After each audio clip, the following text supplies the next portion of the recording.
championship football team. I've got some people that were involved with it, and our producer that's going to offer some insight here. But really, what we want to accomplish today is talking about the evolution, the building of a state championship football team, and the leadership behind the leader, and the evolution, the story behind the leader who led us. And that's really what we want to accomplish today. And I want to first introduce our producer, Drew, who is involved with he's a pro in all this online website and podcast stuff. He's with Sports Peninsula Podcast, and he's also a guy that hasn't been in. It doesn't really know much about our championship team, a little bit, but he's going to offer some questions like that people might, because us three, my brother and Coach, we all know the answers to a lot of these questions. So Drew's going to pipe in if he's hears something he wants to ask a question about. Drew, how you doing today? I'm real good. I'm glad to be here with you guys. All right, Drew is a Marine City guy. He worked with my brother in Marine City, and he brings some talent to the game. So my brother Tony was the captain, senior on the team, and key player, two-way player. Tone, how you doing today? I'm good, man. I'll always talk a little football, and I'll always talk Warren Woods football. Good. So you're down there in Louisiana and on a little trip. On a little trip down here in Biloxi, doing a little gambling, eating a lot of seafood. Life is good, man. Life is good. Okay. And then the man of the hour, we have the Hall of Fame coach, our leader. Tony, you and I both coached a long time, and we both understand that the longer we coached, the smarter we realized how smart Coach Zbozen was. You get away from it, and every year you say, okay, well, now I understand why he did this, and now I understand why he did that.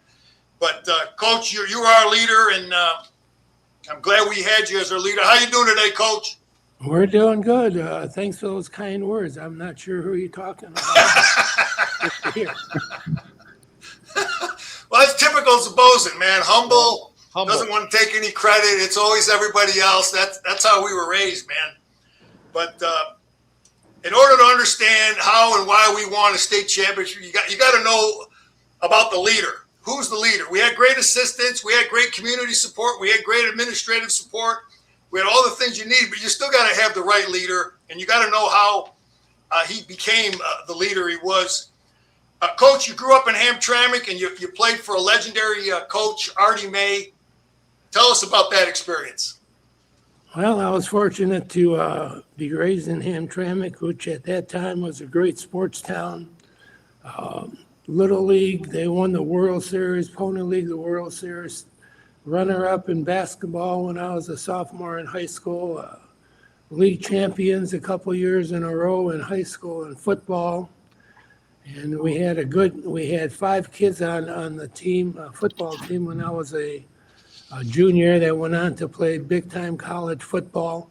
So there was just a lot of people involved in that. And the coaches we had, not only the high school coaches, but the community coaches, were just great. They were guys who stuck around and were with us for many, many years. And, they taught us all the little things. And to me, in coaching, the big difference between good teams and great teams is the ability to overcome obstacles and do the little things best. I think if you have 2 teams that are pretty even, the teams that do the little things are going to end up winning. And that's something that we always strive to do, was to, be the best at the little things. And I think, our slogan at the time, as I remember, was SOS, every day, same old stuff. And, that's what we did. We wanted to be great at doing the little things, and, being average wasn't good enough for us. I remember you saying, I never heard that, Tony. You remember hear Coach saying same old stuff occasionally? Oh, yeah, I do. I never knew where that came from. Now I know where it came from. We use maybe a different word at the end there. It's the same thought. It was definitely that you kept things simple for us, and simplifying things, which I took till this day as I coach. You simplify things, and you had an aggressive bunch there, and we stayed aggressive because everything was pretty simple. Not a lot of No thinking out there, just a lot of reacting. Well, I think one of the goals, and one of the many goals you have is, I always wanted us to be better today than we were yesterday, and tomorrow we're going to be better than we were today. And that makes a big difference if you could try to improve every day. And they say you never stay the same. You either get better or you get worse. And I think that's the same thing in coaching. And the same thing with players. They either get better today than they were yesterday, or they get worse. Because if you don't take the opportunity to get better, you're going to get worse. So, we want to be better tomorrow than we were today, and the next day, and the next day, and keep working at those little things. And, you have a lot of opportunities to fine tune your skills. And it's, we could sort of get you to start them, but the players are the ones that really have to do it. And we're very fortunate to have some, great high school players. And, we had you two guys who were just, two of the best ball players in Macomb County. And, we had other kids who were great high school players. And I was very disappointed in coaching in a sense. We'd have some pretty darn good kids who I thought were pretty darn good players that could have played at the next level, maybe not at big time schools like you guys did, but who could go elsewhere and play and be good contributors to a program, but it just didn't seem to work out. And you got to make the best of what you have. Yeah, you guys have any questions about follow up on playing at Hamtown? Well, Yeah. it was great. My junior year in high school, we were undefeated. We averaged like 48 points a game and gave up about 35 the whole year. We were running at that time the wing T, which was just sort of coming out. And I had two high school coaches. Artie May was just a great coach and a great person. He took care of you, both on the field and off the field. And I had a fellow by the name of Mitchell Phillip as a coach. He was a little Hitler there. He would make us do every single thing. He wanted us to move six inches. Our first step was 6 inches.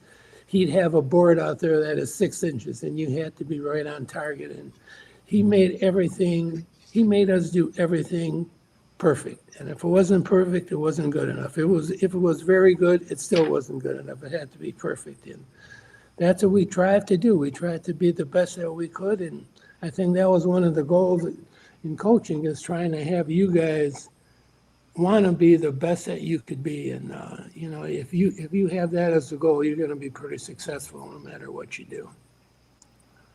Hey, Coach, some of those baseball teams like Little League and Pony League, Tom Pachorek, he was on some of those teams, wasn't he? I know Yeah, they had the Pachoreks, they had Pinky Darris, and oh yeah.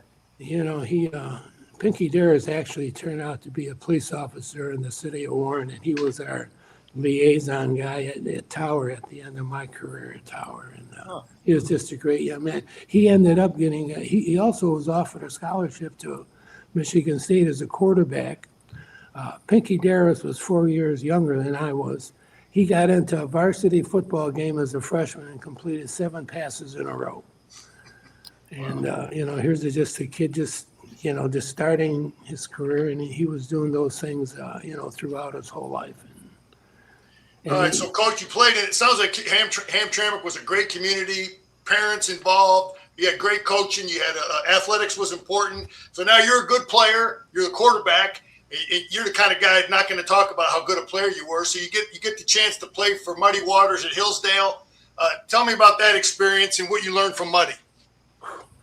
Well, Muddy was a great guy also. He wanted to develop you as a person and not only as a player, and he cared about you. And that was a nice thing about Hillsdale. They were very caring and took very good care of you. It was a great place to play, and I think you guys had the experience of playing at the next level. That first day you walk in there, you're an 18-year-old kid, you don't know diddly beans, and you walk in the field house or the locker room, wherever you walk into. God, I still remember walking in the field house at Hillsdale. You got 100 guys in there, and you don't know anybody, and you think you're good, and then you look at some of these guys. Every one of those kids in there was probably one of the best players on their team. When I was at Hillsdale my freshman year, when I got there was probably 15 guys on the team who were Army vets coming. They were done with the military service, and they're coming to college now.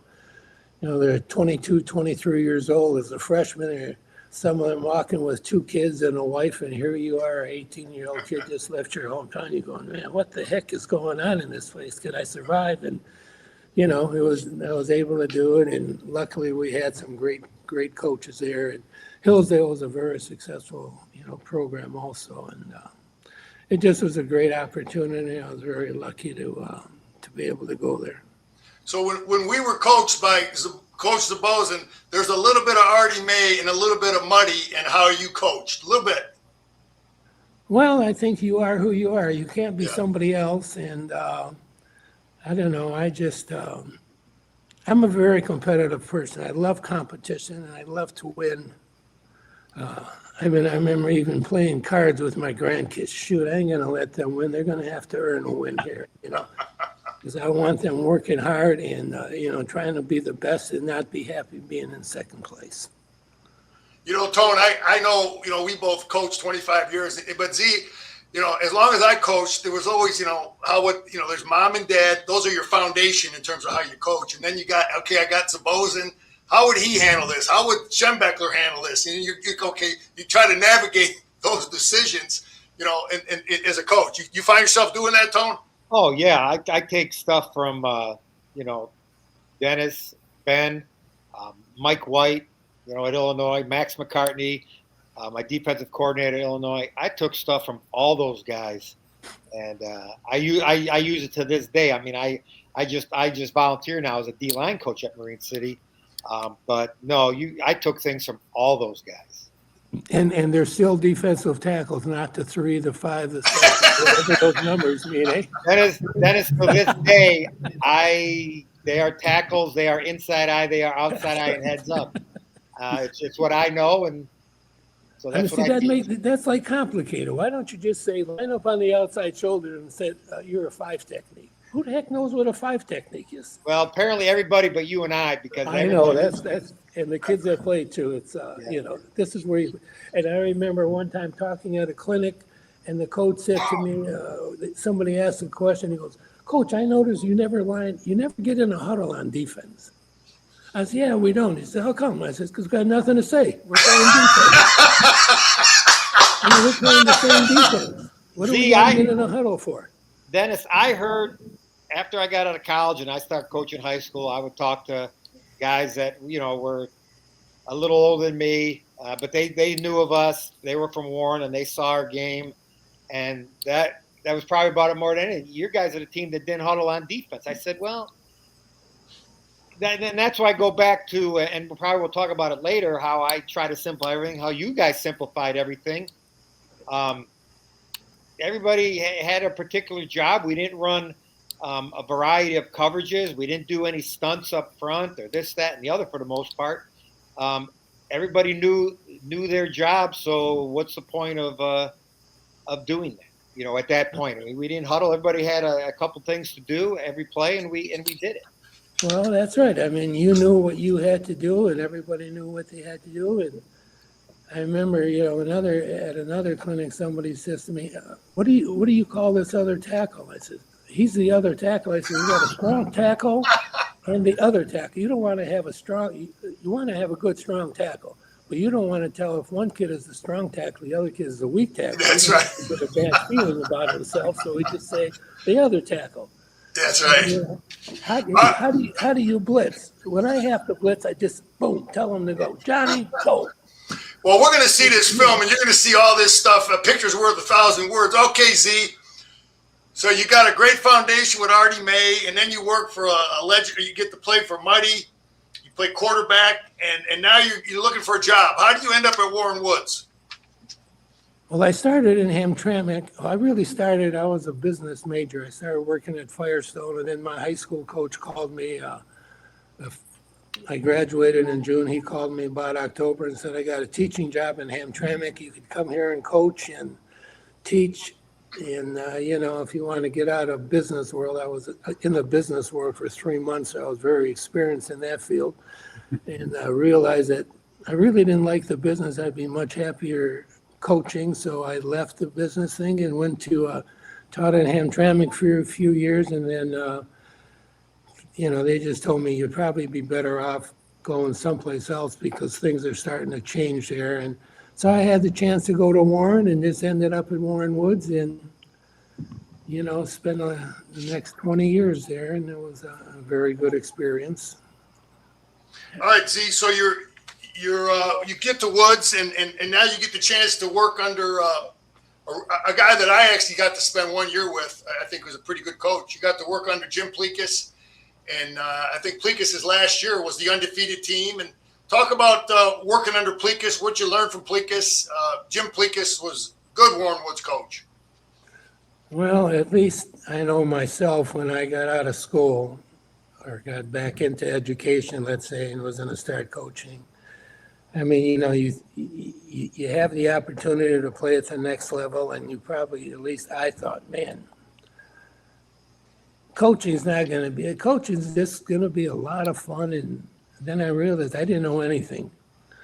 And I was fortunate to meet Jim Plekas, who was a diagnostician in Warren Woods, and Jim didn't have a job other than going from building to building. And at that time, in any of the schools, they didn't have any of the electronics to track people down.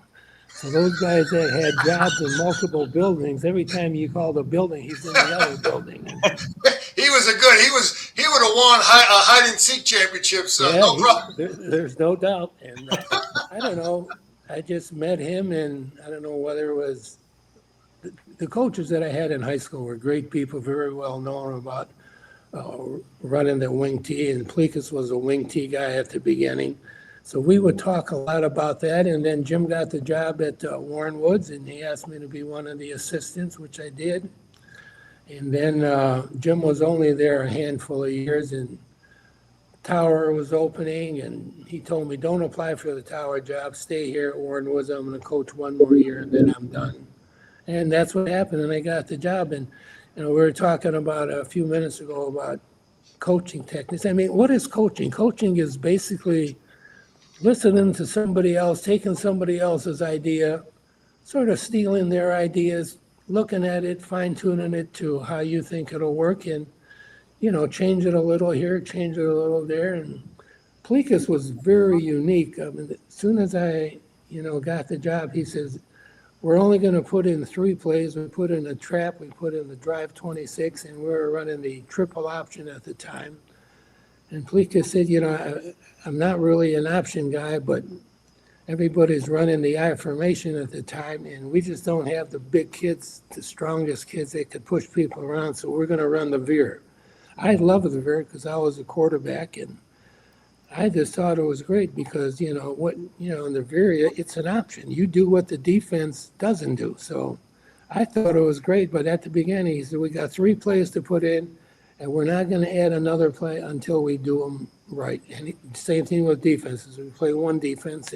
Everybody has a role. Everybody does their job, and we'll be half decent. And he was right. I mean, we were pretty successful pretty quick there. And it was very simple, actually, just following his advice and, learning a lot of things from him. And that ended up, you get one thing in, then you put another thing in and add another thing. And before you know it, you had the offense in, and that was it. But at the beginning, it was a little different for me because, I didn't know anything about the veer offense, and I really didn't know anything about coaching. But it worked out pretty well, I guess. What did you coach under him? What did you? What positions did you coach?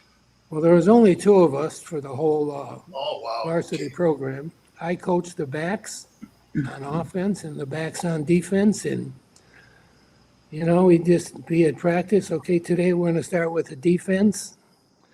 So I'd be running offensive plays against the defense, and then when we'd go to the other way around, he would be running the plays, and I'd be on defense. And he basically just said, this is what we have to do. This is, you got to find ways to get this stuff done. And I think as a coach, you want your kids to do a certain thing. You as the coach have to explain it to the kid so he understands what you want. And then you as the coach have to come up with techniques and drills and ways that you could teach that kid how to do it. And it has to be precise. I mean, you guys know if you line up 25 kids on the line and say take a 6-inch step, about 3 of them will take a 6-inch step. You're going to have some kids taking 3 feet and some kids stepping backwards and all this. And you have to somehow find ways to explain it, to show them what you want done. And then you have to have drills to teach them how to do it. And the drills have to be done perfect. You can't do them sort of half-heartedly because that's mediocre. And that's what Plikas was. Everything was very little, but do it perfect. Sounds like a lot of Plikas was the same stuff you heard in high school. Do a few things, and we're going to do it good. We're going to do it right. Yeah, and he never told me really do any drills or anything. He just said we got to get this right, and there's a lot of opportunity to learn a lot of football out there, and you just go and talk to people, read things, see things, and you put them in perspective. Is that going to help me? Is that going to help my team? And then you adapt it to yourself.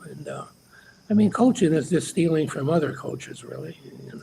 Finding things that work best for you.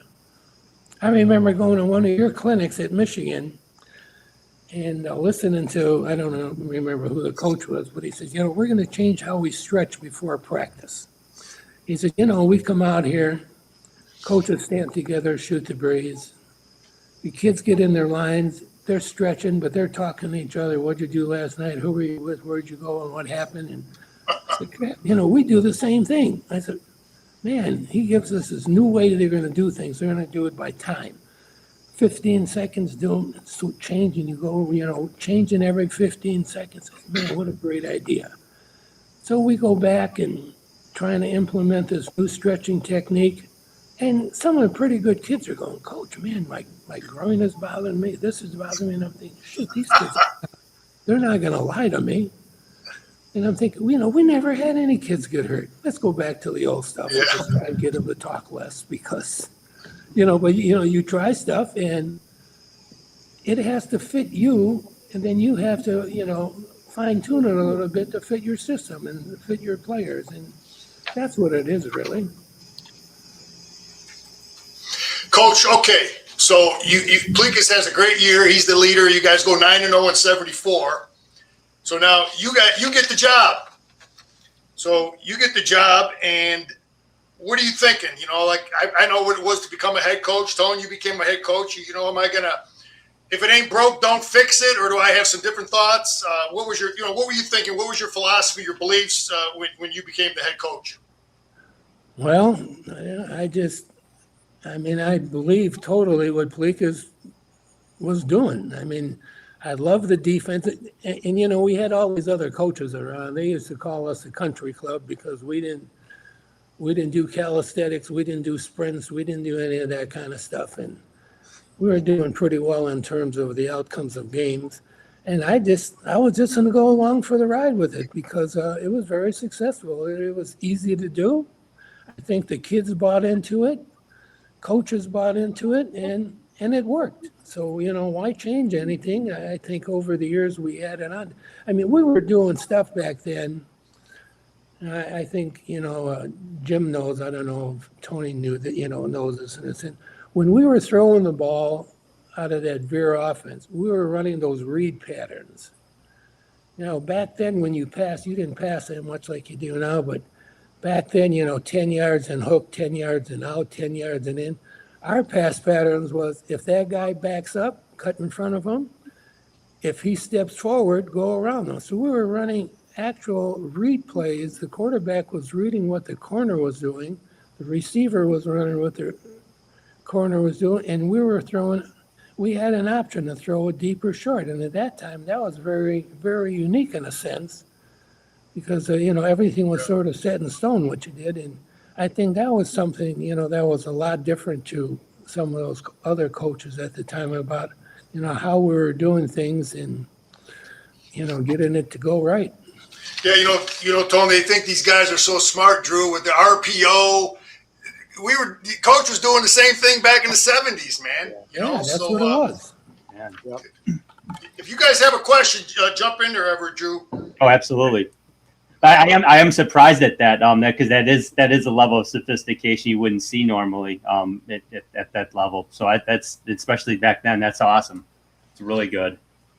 All right, Z. So you get the job, and we all know how important getting a great group of assistant coaches. And I know from my experience, when I think about my days at Warren Woods, there's a lot of really good guys. You know, Bob Murray was not a football coach, but he was a guy that starts to build you. Mark Marcette was a great coach. He's in my top 5 of my all-time coaches. He was a great coach. You got Larry Kay, you got Mel Anderson. Then you got Jim Smith, and we're going to look at some of these guys, and the freshman coach Jim Smith, and then you got Zook. But talk about your assistant coach. Did you have all those guys in place when you took over? When the job opened, and Ben and I were, both interested in the job, and we both said, if you get it, I'll coach, and if you get it, I'll coach. I think Jim was with us. Smitty, he was with us. Smitty was as you know, a very unique person, and I thought Smitty did a great job getting kids out for football and keeping them out. Smitty was a great 9th grade coach. Don't talk about Smitty from a player standpoint. Oh, Smitty, 9th grade coach. One man, 9th grade coach. 9th grade coach, and we had a lot of kids out. But no, Smitty, just a great outlook. He knew the nuts and bolts of it, but he was definitely a guy you wanted to play for. Had a great attitude with the kids, and like I said, knowledgeable enough at all the positions to teach you. I mean, I remember we started off every practice, I think, with 2-on-1s with each other, and he'd be going around. But you look back at it, and you're like, well, how did one guy do all that stuff? And, my 9th grade, and when I was in 9th grade, we went undefeated. We had one tie. So that tells you something. I mean, I knew we had a lot of talent. But Smitty did a great job of keeping you engaged, teaching you just enough how to line up, where you're going. And then I think another one of those guys that knew I got a lot of aggressive kids here. Let's just line up in the right spots and let them play. But he was a fun dude too, man. I mean, he had the right attitude for freshman football. Well, I think Smitty did a great job of getting kids out and keeping them out. Yep. And I don't know if there's a more important job as a freshman coach. Obviously, you want them, to learn a little bit of football. But it's more important, I think, to keep those kids out, because I think back of a picture, you guys, I have somewhere with one of you two, and maybe both of you. You're with Sal in the junior high, I remember, at Hickory. And you and Sal were about the same height. Yeah. I don't know, 5'1" or something. Yeah. Sal is still 5'1", and you guys, are 6'5". So it's important to keep kids out, because we just don't know. That's right. Some will blossom into mammoth kind sized people, and others will still stay the same. And that's what Smitty was great at. He kept those kids out there, and they liked them. And sometimes I learned some new words from Smitty and all this kind of stuff. But he was a great guy. And Marcette and Kay, they were the same thing. And Ben was just a great, great person. I just loved Ben. And we probably, every day we coached, we probably talked to each other on the phone that night. Go over, there's two of us, go over, okay, tomorrow we got to do this, today this didn't work good, we got to work on this. This kid didn't do his things right today, so we're going to, grab him tomorrow and get started with that. And, we just went back and forth. Every evening we'd go over what happened in practice and what our plans were for the next day and all that. And, this is what we're going to have by the end of the week. There are times I'd get in the huddle and call a play, and the lineman would say, we don't know that play. And it wasn't anything big, because I knew by the end of the week we'd have it in there.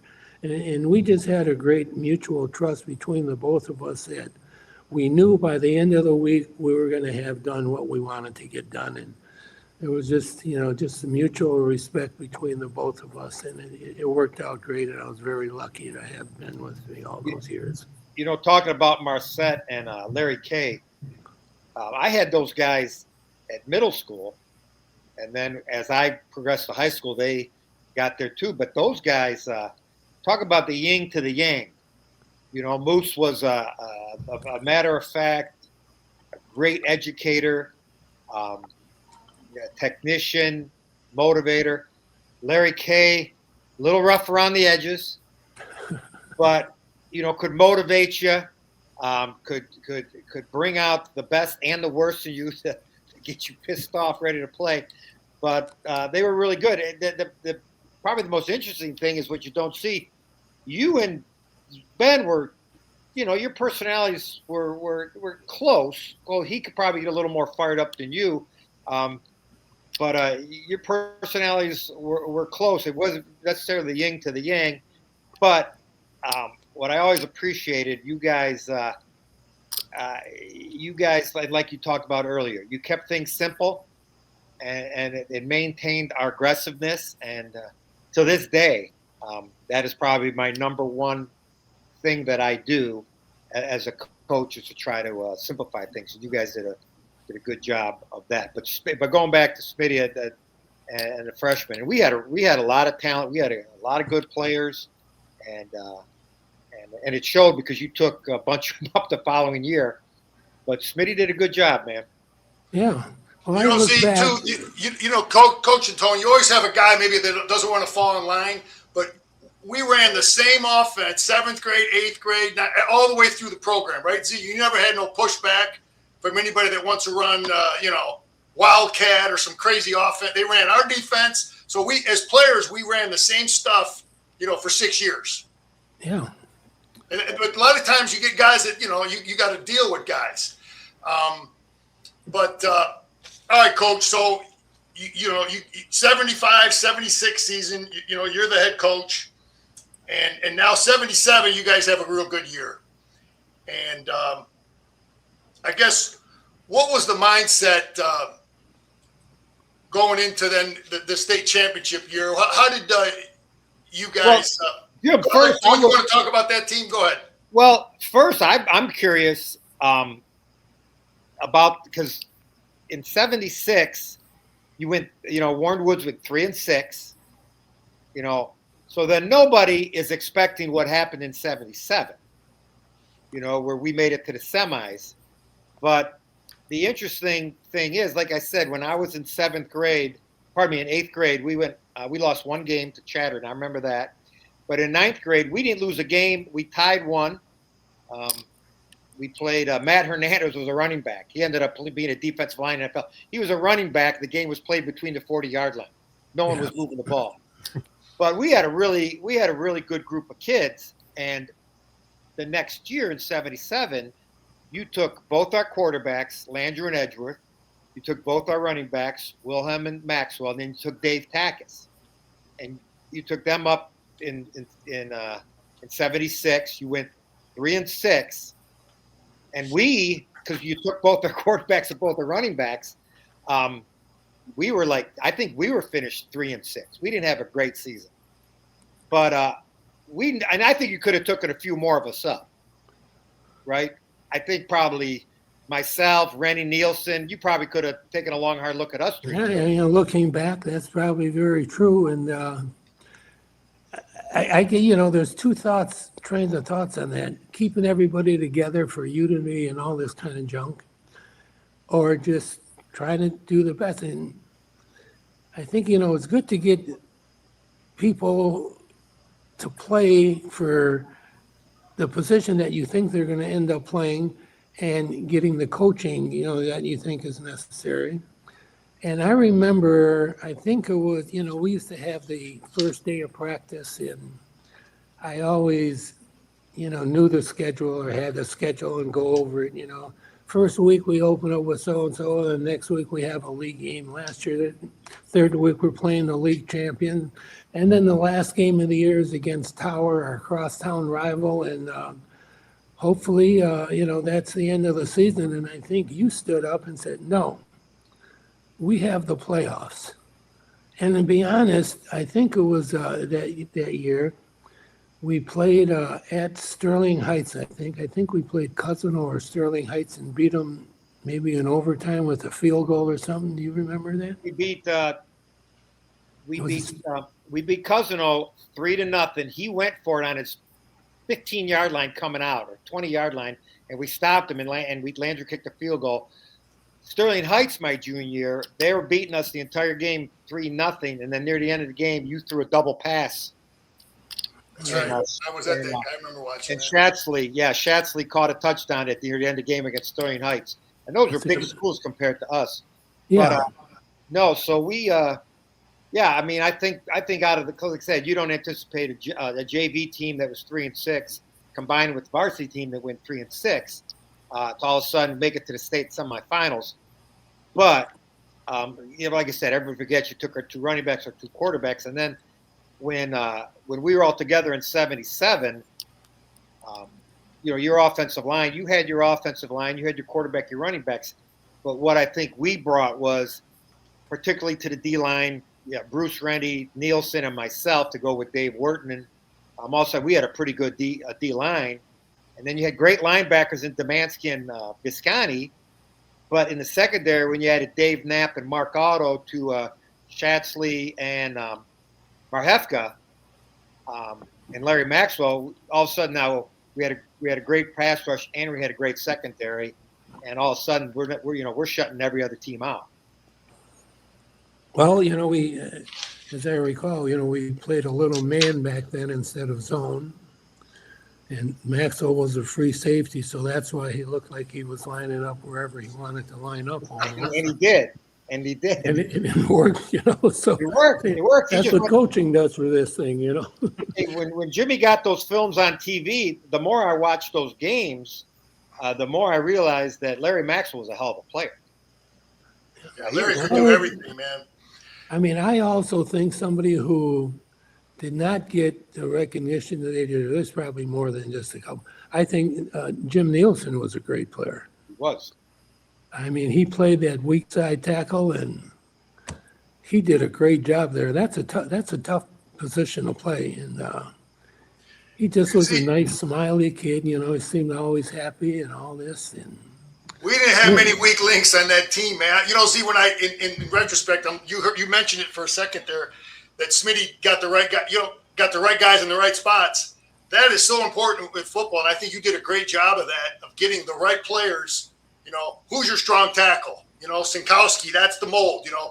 Who's your linebackers?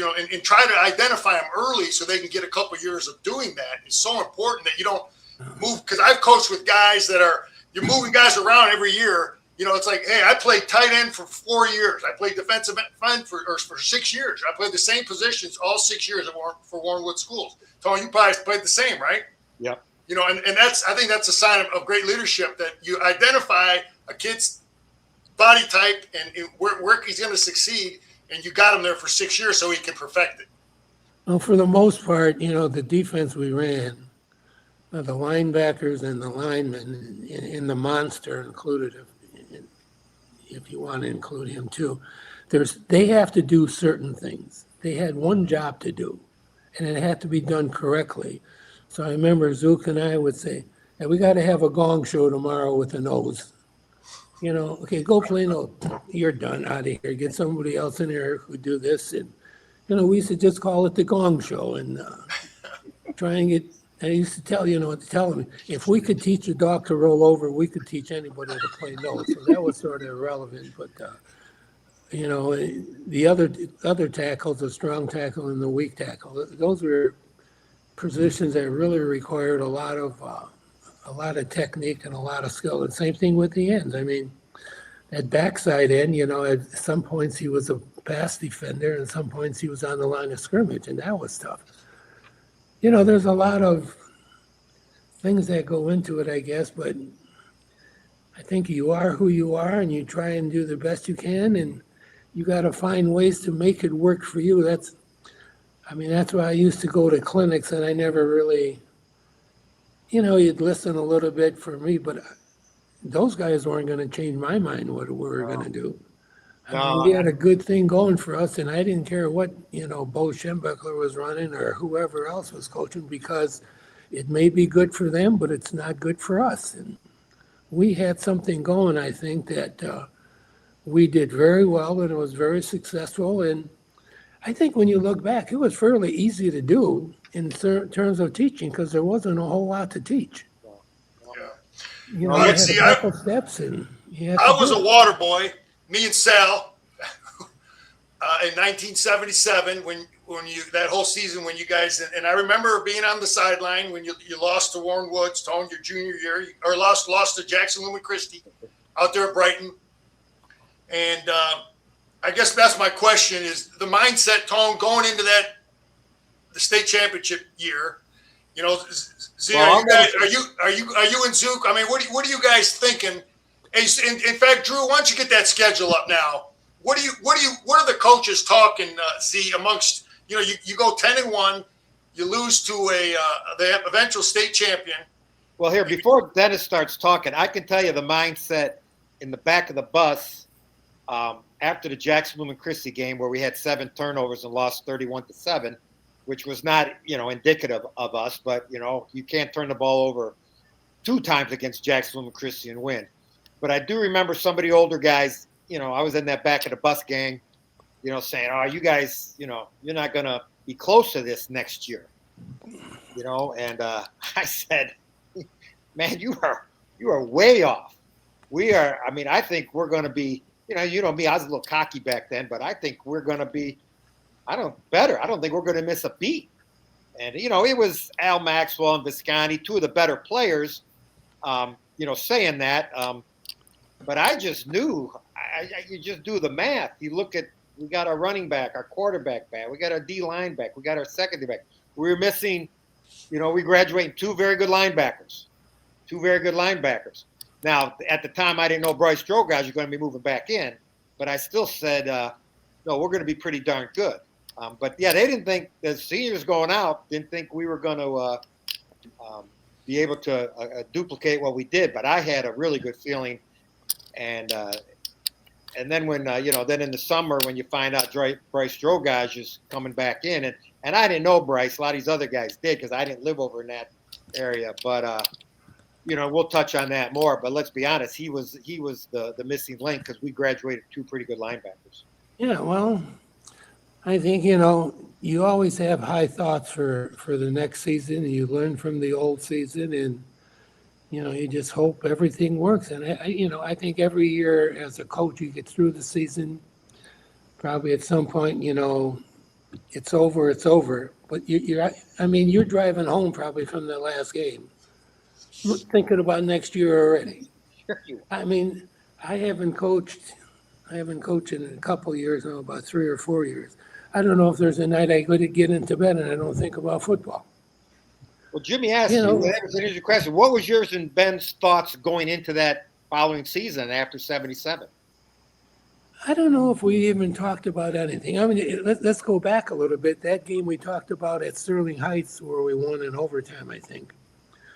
Driving back to Warren Woods, Ben and I are sitting there and he goes, how the hell do the playoffs work? We weren't even sure how the playoffs worked. Yeah. So back then the state used to send out a handbook. So we got back to the locker room and went in the office and got the handbook out and said, you know, you have to, I don't know, have so many points or something, and it was. And, you know, that's how the playoffs work. We never gave it too much thought because, you know. That was only the 3rd year. 77 was only the 3rd year. And, you know, I think you always looked at it, all these other schools. We were the only Class B school in that league. So there was 7 other Class A schools in the league. We had just as many points. We had just as many points as the top school in the state that year for the playoffs, and we were a Class B school. Drew, get that schedule up there again. So, Z, I was a sophomore, and I remember you never made it real clear whether I was going to be up with you guys or not. Just go to practice and we'll see. And then you kind of just let me know, well, you're going to be with us. But Tone, I remember like it was yesterday when we scrimmaged out at Romeo. Remember, that's where we scrimmaged that year, right? Yeah. And we just massacred. Our defense no one did nothing against our defense. And I was just a clueless sophomore out there trying to survive. But I knew enough as a 15-year-old kid to know that this defense is pretty damn good. Yeah, I remember you were almost laughing out there because you didn't have to do much. You didn't have to do much, initially. Yeah. Well, those scrimmages, those were some unique scrimmages we used to have with Clintondale and Stevenson, and they had Bobby Hill, I think, as the coach, and Seifert or Seiferline or something was the coach. Yeah, I mean those were some crazy days. We'd go out there and sort of laugh. I mean, those guys are kicking and. Well, Romeo was Romeo, Larry Dunn, right? Yeah, Larry Dunn. He was a lot of characters there. Oh yeah, there was. But it was good though. And then Rick By and I got the head coaching jobs the same year, and we called each other and said, let's get out of that scrimmage. That thing is just crazy. You and I'll go. And so that's how I got started with him. But I didn't know much about football though, but I just know I just had this is a special defense. Anyway, real quick, those are our two. That's it. Two coaches, man. I forgot Zook had a mustache back then, but that's it.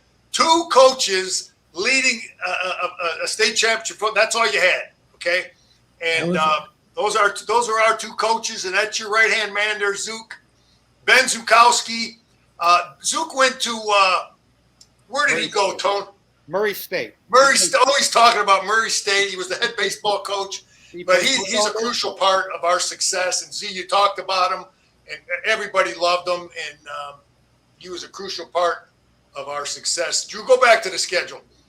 All right, so I talked about the scrimmage. So the season opens up. Drew, pop that schedule. There we go. So the season opens up. We go to Warren. I don't want to dwell on every game, but if you have any thoughts, Tone, I know you got banged up in that game. Yeah, I had a slight separation of my shoulder. I had to leave in the first half. John Sinkowitz went in for me, but they were big. Warren was like they had big kids. They were big, physical. We just, but like I don't know. You see there, first 5 games, our defense was pretty down. But yeah, I got banged up a little bit there. First time I missed a varsity game anytime. But no, all those schools were physically bigger than us in the league. I mean, we only had, I think, Russ and myself and Bruce were the only ones over 200 pounds, and that wasn't by much. Yeah, we could all run. See, I just remember the Cosno game. That was a war, man. And McClear over there at Cosno. Any thoughts about those first 2 games, Z? Do you remember? No, I really don't recall them. But everybody we played was pretty good. It seemed like. Yeah. Well, the Cosno game, I remember watching on film, like I said, when you put him up there. Landrew got knocked out. Barry Trozak gave him a nice shot. Yeah. He got knocked out. Thankfully, we were up 7-0 at the time. Sal came in and didn't turn the ball over, and the defense played well and finished the job. Yeah, so was a sophomore at the time, too, which is tough, and I think, if you're a young kid coming in and you have a veteran team, that's a little tougher than, coming in if the team is just so-so. The attitude, though, see, I was actually playing in there for you because when the first game I got thrown in there, you got banged up. I get thrown in there. I was just playing tight end next, I'm playing defense too. But the confidence level, I remember being again that Cosno game. We kicked the field. I don't think that score is right. It was 3-0, wasn't it? No, Jimmy. No, we won that one 7-0. Okay, so anyway, I just remember that. We were so confident about our defense that it's over. Sal, just hand the ball off. We'll punt it. We'll go 3 and out and punt it. These guys ain't scoring. That was the confidence we had of our football team there. Okay, the Ludington game, we got to talk about that, Z. Wait, what you said just a minute ago, we're going to do this, do that, and be pretty successful. That was sort of a thought we always had. For some reason, we were a lot better defensive teams over the years than we were great offensive teams. Now, I don't know whether it was because of coaching, players, or, bad play calling. But I always had in the back of my mind, I wanted to have a great defense and a great punter. I remember we played Eisenhower one year. I don't even know what year it was. But they must have had 52 first downs, and we beat them 14-7. because they would get 4 first downs, we'd stop when they'd punt the ball. We'd get 1 first down, and then we had a great punter who would push them back to where they started from.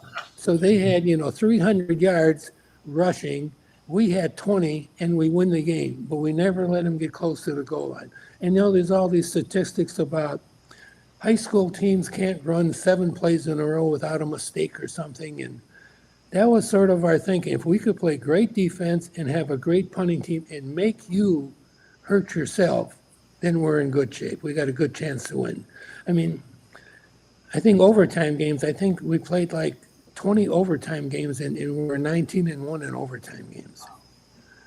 And that was just, that was sort of our frame of mind to try and not beat ourselves and force you to beat us. Yeah. Well, we had a good punter with John Sinkowitz there. We got to talk about the Ludington game. So no one wants to play us, so you end up having to go. We end up having to get a game out at Ludington, and my memory was there. Okay, we go out there, we beat them. Tony, they were a decent team, but we beat them. But staying with the opposing players at the opposing players' houses, that's where we stayed. There was no hotel room for each kid, and I remember we beat these guys, and now there's a bonfire and there's a big party out in the woods with all these dudes from Ludington, all the girls from Ludington, and we had they rolled the keg out into the woods. You remember that, Tom? Yeah, no, that was good. I mean, I'm a 15-year-old kid, and we're having a great time. And I don't think I slept. I don't know where the heck I ended up. But any thoughts? You guys have any thoughts about that game? Well, I don't know about the Ludington game, but we had a very hard time getting games in the metropolitan area here. We had to, hey, Coach, you have the 3rd week open. We have the 3rd week open. Send us film, and we'll see, if we're going to be able to hook up. We couldn't get a game. I called Alpena. The guy's name was Dutch Schroeder there. And, we're going to go up to Alpena and play. And he said, okay, I'll put you up in a hotel. I said, no, I don't want to be in a hotel.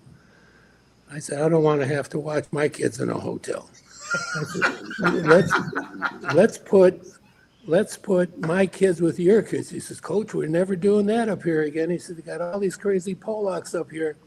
He said, they all have cabins in the woods, and at 2:00 in the morning, I'll be getting a call from the state police. Coach, I got 3 of yours and 4 of theirs. Come and get them. So that's how that Ludington thing came about, because, you guys are, young kids, and you're out to have a lot of fun, which is great. But, I just didn't want the responsibility of being in charge, because sometimes things just don't work out the right way. But, hey, Z, move your monitor. We got half. Move your monitor. There you go. There you go. Now we got you lined. Okay, so Sterling Heights, tough game. Sterling Heights probably had twice as many kids as us, right? Z, we're about 1,200. Sterling Heights would have had about 2,000 kids, so we beat them. We beat Centerline and Pete Cole. And now the memory of the Lincoln game was people are starting to talk now. We haven't given up a point, and we go up 28-0. It's in the 4th, maybe mid. I'm not sure what time of the game was, and now they go a kick return for a touchdown. You remember that, Tone?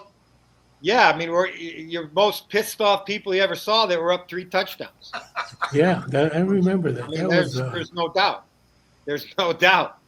And you guys wanted to get some of the kids that were on the kickoff team to talk to them a little bit about their lack of keeping up the tradition. Kickoff team isn't a one-man, and that's probably where we were wrong. We got a little fired up, and I've coached enough to know that if somebody runs a kickoff back on you, it's more than one guy that screwed up. So anyway, to me, I think every day that we had practice, considering, there was no other situations, we did punting and we did kickoff, because there's probably no greater setback, I think, as a coach in a team, to have a kickoff returned against you, or to have the biggest loss in any football game is having a punt block. And we never wanted to have a punt block. So that's why we practice punting every single day. And, you just have to have priorities that you felt you had to do and be very, very good at, and that was my thinking. I think we kicked off and punted every practice. Yeah. And I we don't had know good- how coaches cannot do that. John Sinkowitz, good punter. Dave Kolakowski, good long snapper. Okay, so we beat Lincoln, we beat Mott, we beat our rival Tower, and all the Dugan defense. You remember that, Tony? Yeah. That's our rival. Everybody knows everybody because we went to elementary school with these guys, so that's a rival. We shut them out, and now we got Fitz. And Tone, why don't you share your thoughts on that game? Well, Fitz was, they were coming. They ended up having, obviously 2 Big Ten players, but you saw they were getting better as the year went on. But also, I know that we knew, and the coaches knew, we were in the playoffs no matter what happened in that game. Yep. And I know Russ was banged up. Sinkowski, he's a 2-way starter on a tackle. Jeff Wilhelm, he was banged up. He didn't play. And, I don't know if in the back of your mind, but they were good. They had talent, man. And, you look at Lanchar was a sophomore. Well, by time game 9, he's not a sophomore. Yeah. Okay, so that kid's a hell of a quarterback. And they had size and they had athleticism. Before you know it, we're down 14-0. We're not doing anything, really, on both sides of the ball. And then, we come down and score a touchdown. We stopped them. Bruce Rennie fakes an injury, and back then it was a little different. I mean, they stopped the clock. They carry him off. He's got a smile on his face, and they got to punt the ball. And they punt the ball to us, and we got a couple time for two downs. I think we're in midfield, and I think Mark Otto goes over to you, right, Z, and says, "Hey, I think this I can get open." My high school coaches were at that game, and when they were punting the ball, one of my coaches came up and said, "You got to fair catch it. You can't let them run with the ball." So I tell him, "What do we fair catch it for?" And he goes, "Because the clock will stop." Okay, we'll do that. And then Otto came and Holly said, "I could beat this kid if I do a skinny post or whatever they call it." And we had no patterns like that. Go and tell Andrew what we're going to do and just have him throw you the ball. And we did that and scored. And I think Jimmy mentioned that anytime he went out, they were doubling him, and Jimmy went across the middle of that play, and the safety bit on him.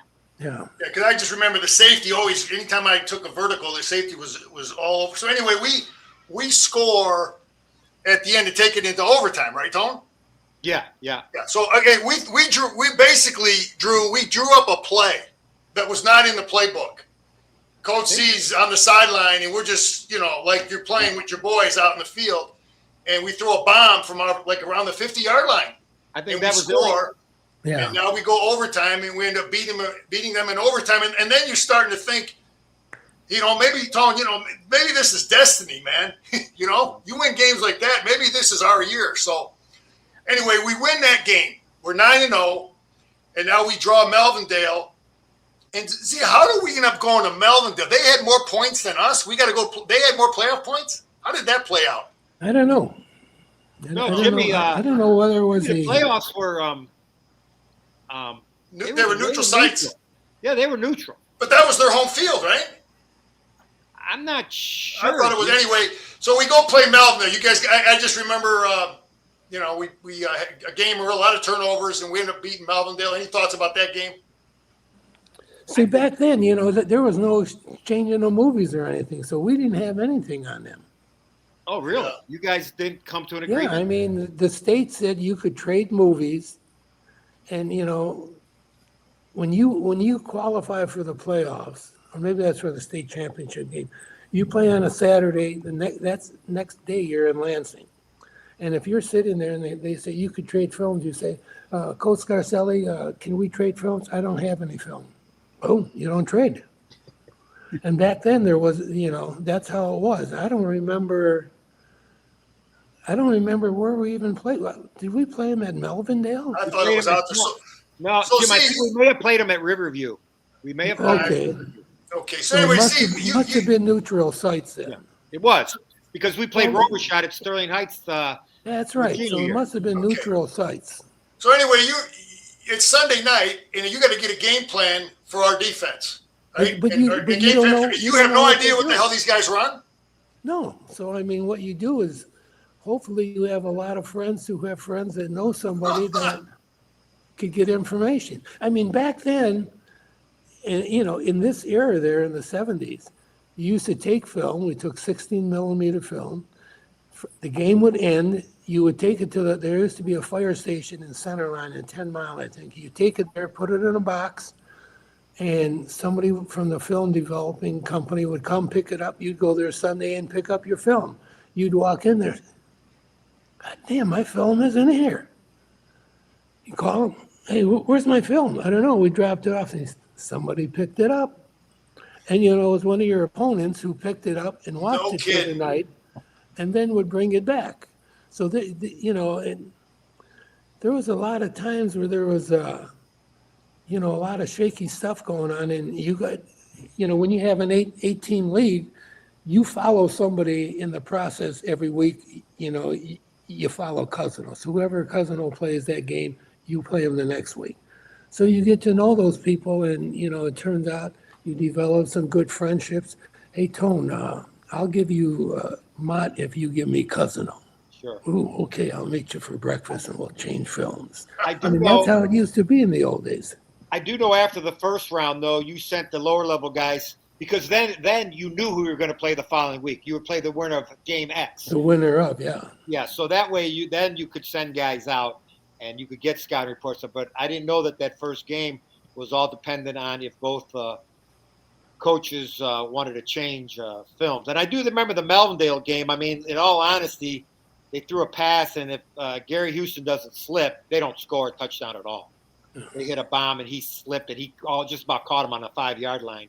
But they wouldn't have scored if that play. Well, the playoffs were just starting at the time, and there was very little, I guess, publicity or whatever you want to call it about who the good teams were on the other side of the city or the other side of the state. You didn't know, and it was just a matter of talk at the time. And so it was hard to get stuff on people. And I think maybe the good thing was, we weren't one of those teams that changed defenses depending on who we played. It didn't matter to us who we played. It didn't matter. I mean, whether they ran the wing tee, the spread offense, or whatever offense, we were lining up the same way anyway. Hey, Tom, move your monitor, straighten your monitor out. All right, so I'm going to get the game going here. So hey, where are we at here? We beat Holt. Go ahead, Tom. Talk about the whole game. Yeah, Holt, I don't know. We kind of had control of that the whole game. I think they ran a kickoff back on a touchdown here late in the second half to make it interesting. But we moved the ball pretty good on them. And I think we turned it over inside one time, and that's how they got their first score. And then they scored on a kickoff return. But I thought we had that game well in hand the whole time. Well, I think one of the advantages we had, in a sense, if you want to call it an advantage, we played an all Class A schedule. And a lot of these teams, they were in a league, they had maybe 2-3 good teams, and they had 2 or 3 teams that they had no trouble with. We were basically in very tough ball games the whole year. Yeah, very physical. Very physical games. And that's a big difference, I think. If you have an 8-team league, there's probably 2 good teams, 2 really bad teams, and 4 teams in the middle that are just, so-so. Where we played a lot of the schools that were above us in terms of population, which gave them more kids, and supposedly you have better teams that way. And we played a much more competitive schedule, I think, than a lot of schools played. Yeah, we had to play every week, man. So do you guys have the film up? Yes. Yes. Okay, let's start talking about this. Okay, so we're 11-0. Z, I'll tell you something else that I think was real smart in the way you did things, is that you really shortened the practices once we got near the end of the year, especially for playoffs. I mean, you don't need much hitting. You don't need to be out there for 3 hours. It was cold outside then. Yeah, it's like I always remember that, and I always remember that as a coach when I had teams that I was. Anyway, how about this guy over here? Talking about. There's Wilhelm talking about having. This is one thing I think that was a big factor on why we had success. Most of the guys on our football team, they were in Warrenwood School District for 13 years. You know, Tone? Yeah. Almost everybody went through the whole system there. It's like, Z, you would have known that Wilhelm was going to be your halfback when he was in 7th grade, wouldn't you? Well, I taught in the junior high, and a lot of people used to say to me, God, aren't you going to go to the high school? You should be there with the kids and all. And, we had Zook there, which was good. But to me, teaching in the junior high was maybe a bigger advantage because I got to know you guys in the 7th grade, not in the 9th grade. Right. And I remember kids coming up to me telling me they're not going to pay for the lock that they stole or that they lost. And him telling me, I ain't going to play football for you then, buddy. That was, I know what smart ass that was. Hey, how about, Tony, you guys remember this? The Hell with Schramm? Yeah. Tell them about that. Well, Hal Schramm was a senior Free Press. prep sports writer for the Free Press, and I don't think he ever picked us to win anything. And I think that was Dave Kolakowski's younger brother who brought that sign to the game, the Hell with Schramm, but he never picked us to win. No. Yeah. Well, we were in nothing at the time. I mean, prior to Plekas getting there, Warren Woods was bad. Well, I mean, they lost to Harper Woods one year when I was maybe in my first year teaching there, 86-0. Yeah, but Warren Woods' first year of high school was like 66 or 67, right? Yeah, but I mean, still, they had some coaches there. I always said there's talkers and there's doers, and these guys are great talkers. Kids didn't play football very good, but they were great talkers. I never knew who the coach was before Plekas there. Who was it? A guy by the name of, I think, Dale Nicholas. Okay. I always said there's talkers and there's doers. And, you got some people that could talk their way into anything, but they don't do anything. I mean, I know a friend of mine who was a head coach for a while, and to this day, he still hasn't lost the game. He just ran out of time, and about 7 times a year, he would run out of time on the field, but he never lost the game yet. Hey, talking about these players, Tony, this 77 in this quarterback did this quarterback go to Notre Dame? Quarterback went to Notre Dame. He was a hell of a player. The halfback went to Central, sense of reference there. And this defensive lineman was good. He was good. He was about half as good as he talked, but he was good. Preparation, Z. How'd you get us? I remember going to Macomb College. They had an indoor rubberized floor, and I think it was a great thing to get us in there. How'd that play out? Well, the guy that was the athletic director there married a girl that I went to high school with. So I went to see him, and I just said, can we get in? He said, I'll do anything you want. He said, just tell me when you want me here. I'll open everything up. And so we were fortunate to practice there, which was really nice. Yeah, it was. It was. And that worked. There were so many crazy things before we qualified to play in the state championship game.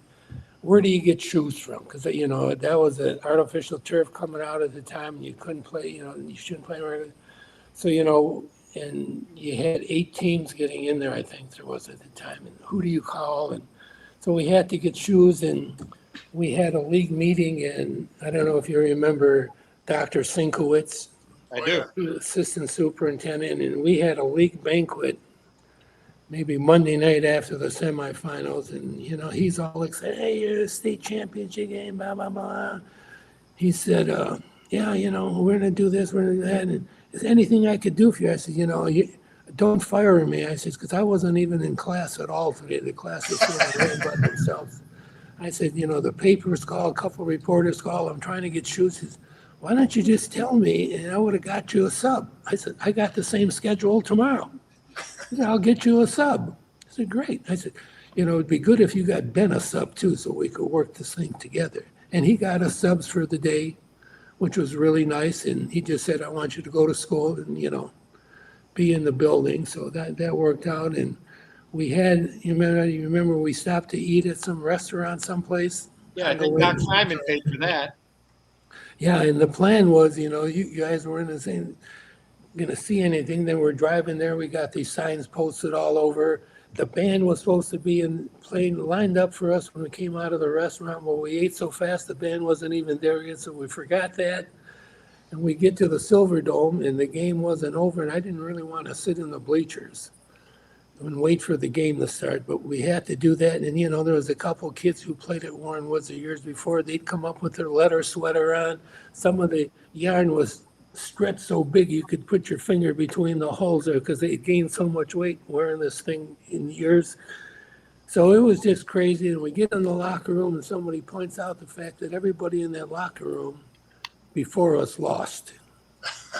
God, we got all these things going, and you got to be thinking about the game in a sense. And so there just was a lot of craziness going on, never having the opportunity to do it before. We didn't know about, the shoes, and somebody told me it's very hot in there. So, and then you can't hear really from the sidelines to the huddle. So, yelling back and forth was more difficult, and just a whole bunch of things you never think of until you have the chance to go there.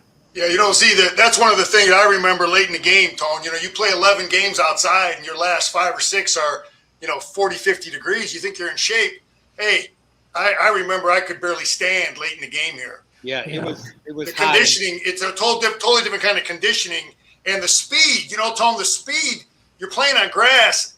There's, you got perfect footing on turf now, When a guy's coming to pull and trap you, everybody's quicker. Everybody's getting there quicker. Anyway, let's get going on the film here. Z, we're running. We got the ball first, and we're putting something together, and we're running a little full block here. This is how you called it, right, Z? A full blocking? Yeah, we fold block and little double dive there, 21 counter, I think we called it. Yeah. The backs weren't lined up straight. That isn't good. I'll tell you another thing. We had all the Warren here, didn't we? You guys, we had a lot of people here, man. Yep. At this game. I think it seemed like the whole city was out there. Yeah, it was a big thing. It's still a big thing, It's yeah. Well, till this day, I'm fortunate up in Marine City. We've been to the state championship game 4 times, and that's the one thing I tell the kids is you're going to be way hotter than you thought, and you're going to have to pay attention because hearing things is very difficult in there. Yeah. Yeah, see, I'm seeing, Drive 26 was a good play for us. And this team did some different things on defense. I don't think ever in all my years did I have to block out on Drive 26. I was always blocking down, but they did something, they got a guy playing man here, and we're trapping him. But now, talking about film, you did have a film of this team before we played them, right? Yes. Okay. So, yeah, we were able to be prepared. Here's our 3-year starter, Mike Landrew at quarterback, making a good play here. Or no, makes what am I doing here? Let's see. See that, running that veer, that dive play is a great play. I always felt the play that hits the line of scrimmage fast is the best play. It's the closest to the touchdown. And yeah, he reads this right. They don't react almost, and you're by them. But they were a good team. I mean, he's got to read this thing. That ball's in the gut, and you got to read it. How many times a day in practice did our quarterbacks have to read a tackle? Every play. No, I know. So that was the philosophy, is that you probably would have gave them 50 times a day in practice. They would have had. Yeah, and theory is very simple. The tackle comes down, you keep the ball. If he goes upfield, you give the ball in. All right, so we're putting a drive together. See, he's going upfield. So right now, Landry should know I'm giving the ball. Yep. Get a good job by Russ blocking this thing. I think. So yeah, Mike is making a good read, and that's Wilhelm hitting that thing. Yeah, he was good. He was tough. Yeah, I mean, he's through the hole before they could even react. Yeah. That's a great offense. I still like it. And their defense there was cheating to the strong side too, right? So that's a nice read. Mm-hmm. Yeah. So now we're running it again, and you're just ripping them. See, were you always the play caller? Yes. As the head coach? Yes.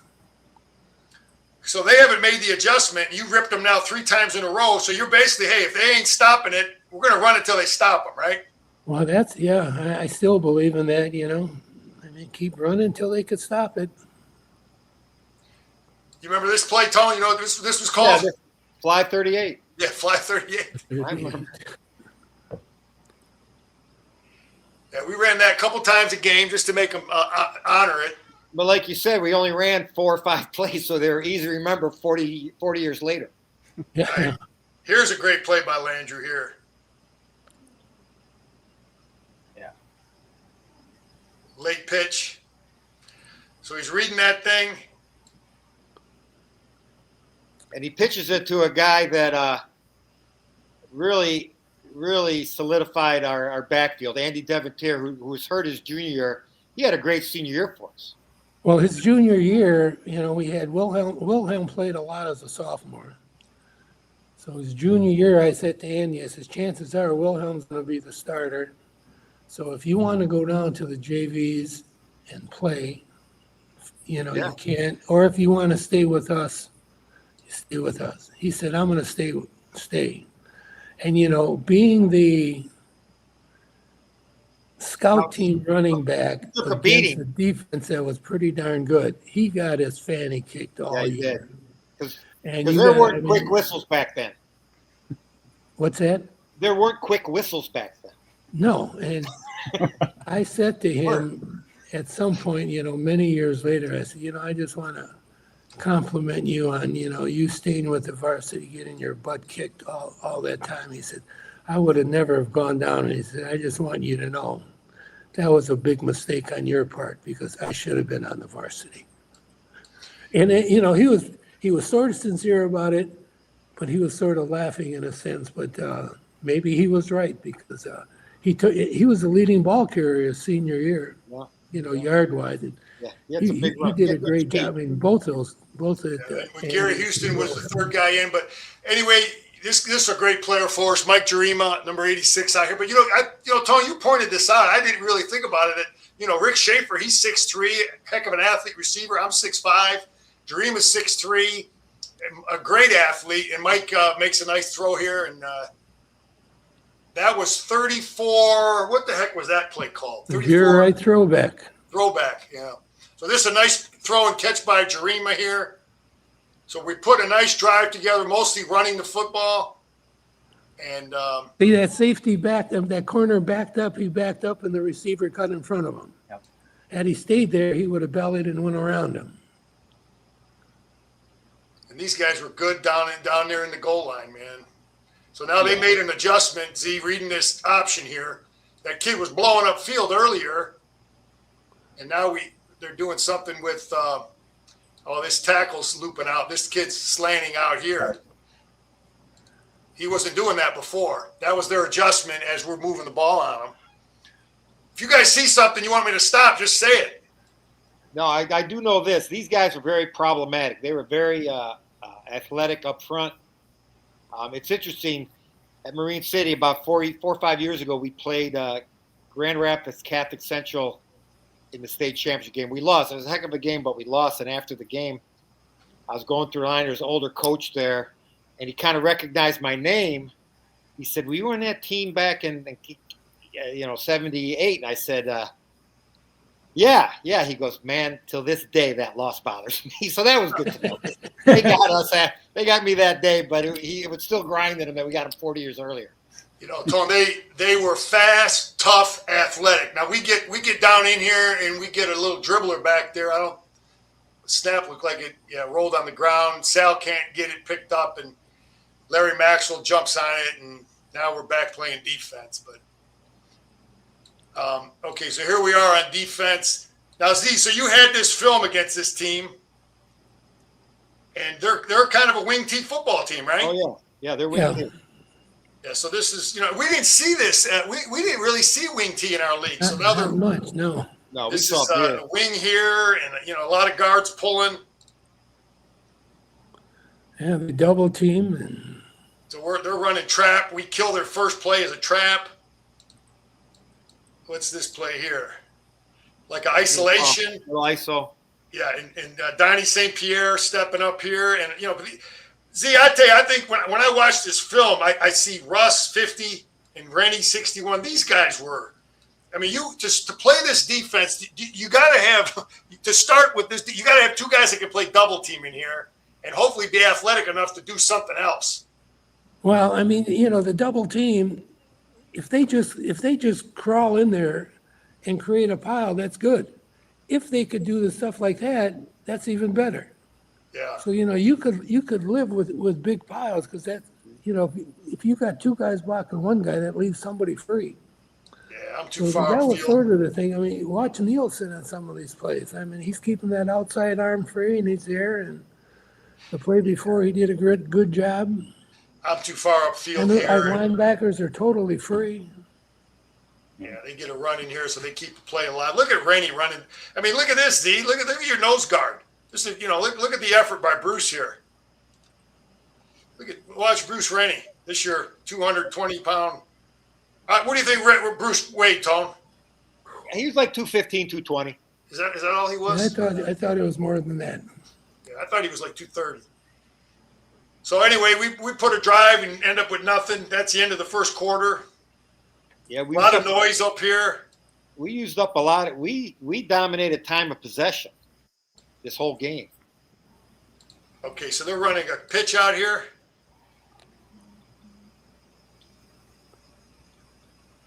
This was the thing about our. Well, let's finish. We missed Larry. Larry actually missed him there. Yeah, I missed. I went upfield. Larry was like the eraser on our team, Tone? Yeah. If there's a mistake, you got Larry Maxwell to clean everything up. And thank God that Dave Knapp and Mark Otto were covering everybody, so Larry didn't have to worry about it. Anyway, this kid was a heck of an athlete. I'm not sure what number. I think maybe he's 27, but this kid went to Notre Dame then, huh? He's the quarterback went to Notre Dame. The halfback went to Spielmaker or something? Yeah, Spielmaker. I mean, he's an athlete. We didn't play anything like this all year. A quarterback that could run like that. Yeah. So yeah, he gets outside. He gets inside of me, and he was problematic. Yeah, it's just like, what are you going to do? Yeah. Yeah, Drew, you see a play you want to see or talk about it? So this kid was a heck of an athlete. Yeah, he's slippery. Look at Larry Maxwell, man. This guy was special, man. So Larry runs him down. Where's Larry coming from? Larry's over here. That's Larry Maxwell right there. Look at him. He makes this play. That's great effort, man. Yeah, it is. Jeez. And I think they scoring a play or two here on a trap.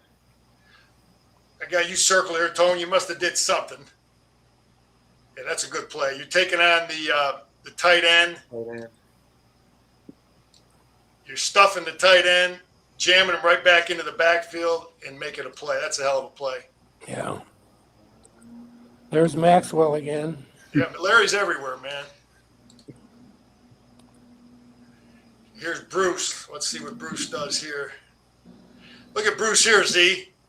Look what Bruce does to the center. So he's playing into the guard. This is how we coached it. But he's going to take this center and just stuff the center. Look what he does to the center. Just stuffs the center right back into it. Nothing there. He was a heck of a player.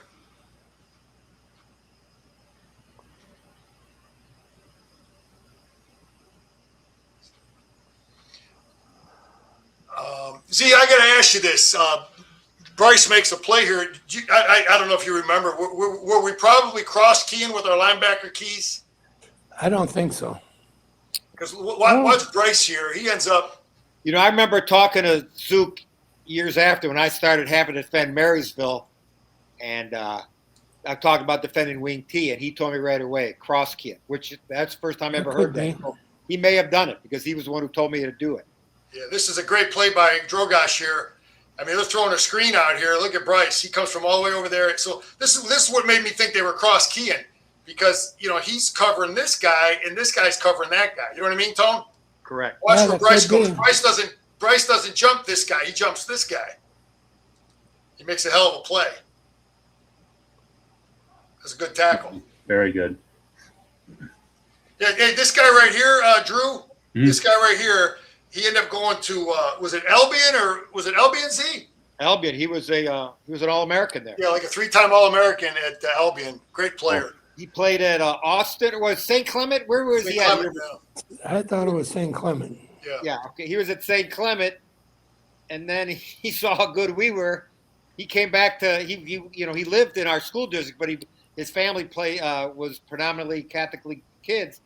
But he saw what we did our junior, so he said, "The hell with going back there. I'm going to stay here and play with these guys." So, And we also lost Edgeworth to St. Clement. and we lost Edgeworth too. Yeah. All right, so Tone, here's a fake punt, and we get off the field, but you and I think that's maybe Mark Otto. I'm not sure who somebody comes up, and I can't see that number right here. But anyway, we get them stopped. They're running a fake punt here. Is that Willie Joe? Is that Otto? So yeah, it looks like him. Yeah. Anyway, we get off the field. It's 0-0.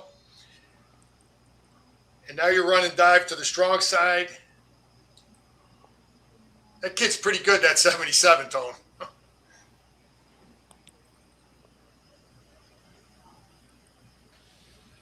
Yeah,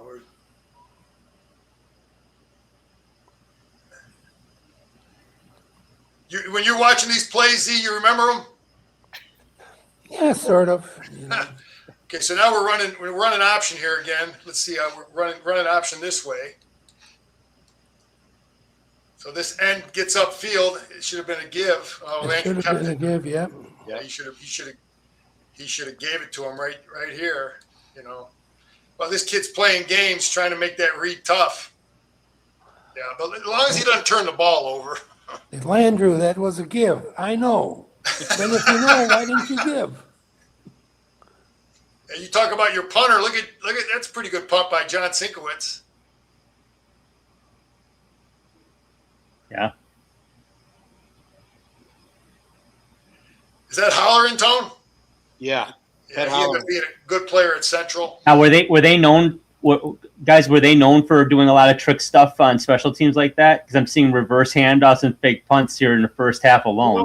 We didn't have a lot of in info on Marine him. City. It all kind of fits in because what you're doing in your regular offense is faking and misdirection. So I mean, if you notice with us on punt return and kickoff return, it just transfers over really well because you Starburst. We did starburst a lot. Okay. Yeah, you talk about two guys that are great. Look at Russ here. Russ Sinkowski was our strong tackle. And look what Russ does to this guard. And then Bryce cleans it up. Russ just takes this guard and stuffs him into the back. See what Russ is doing there? squeezing that hole. Yeah, and then Bryce comes underneath. I mean, they're just killing it. Both those guys. Did you guys know that Russ Sinkowski's uncle was a Big Ten tennis champion? Oh, yeah. Yep. At Michigan. At Michigan. Yeah, he's from Hamtramck. It's nice. Look at this kid, Tony. We didn't see a quarterback do this. You're coming from the backside, and he almost. Yeah. We got him contained at the top, and now that Russ gets him down. I just talked about, guys from coaching to find a strong tackle that can run, and a guy like Rennie who can run and do this, and also play the physical stuff. It's hard to find those guys. It's a good job by Russ. So the score is 0-0, and they complete a pass. He brought that, yeah. We had some heat on him, too.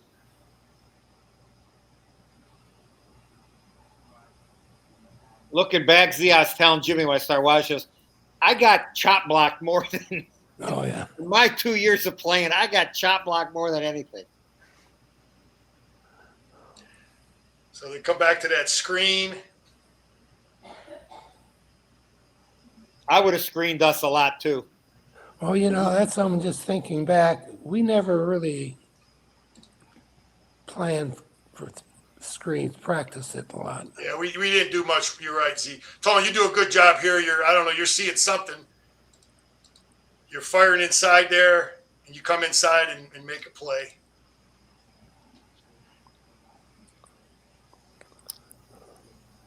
Here's Nielsen. You're right, Z. I mean, Jim was a great athlete. Tough. Played some guard too. You rotated him and Drogosh at guard. Yep. And look at the effort here, chasing this guy down. That's a hell of a play by Nielsen. No, that was one thing. We had guys that hustled and ran. You know, nobody was. Yeah, no stiffs, man. Everybody could run. Yeah, everybody could run in that defense.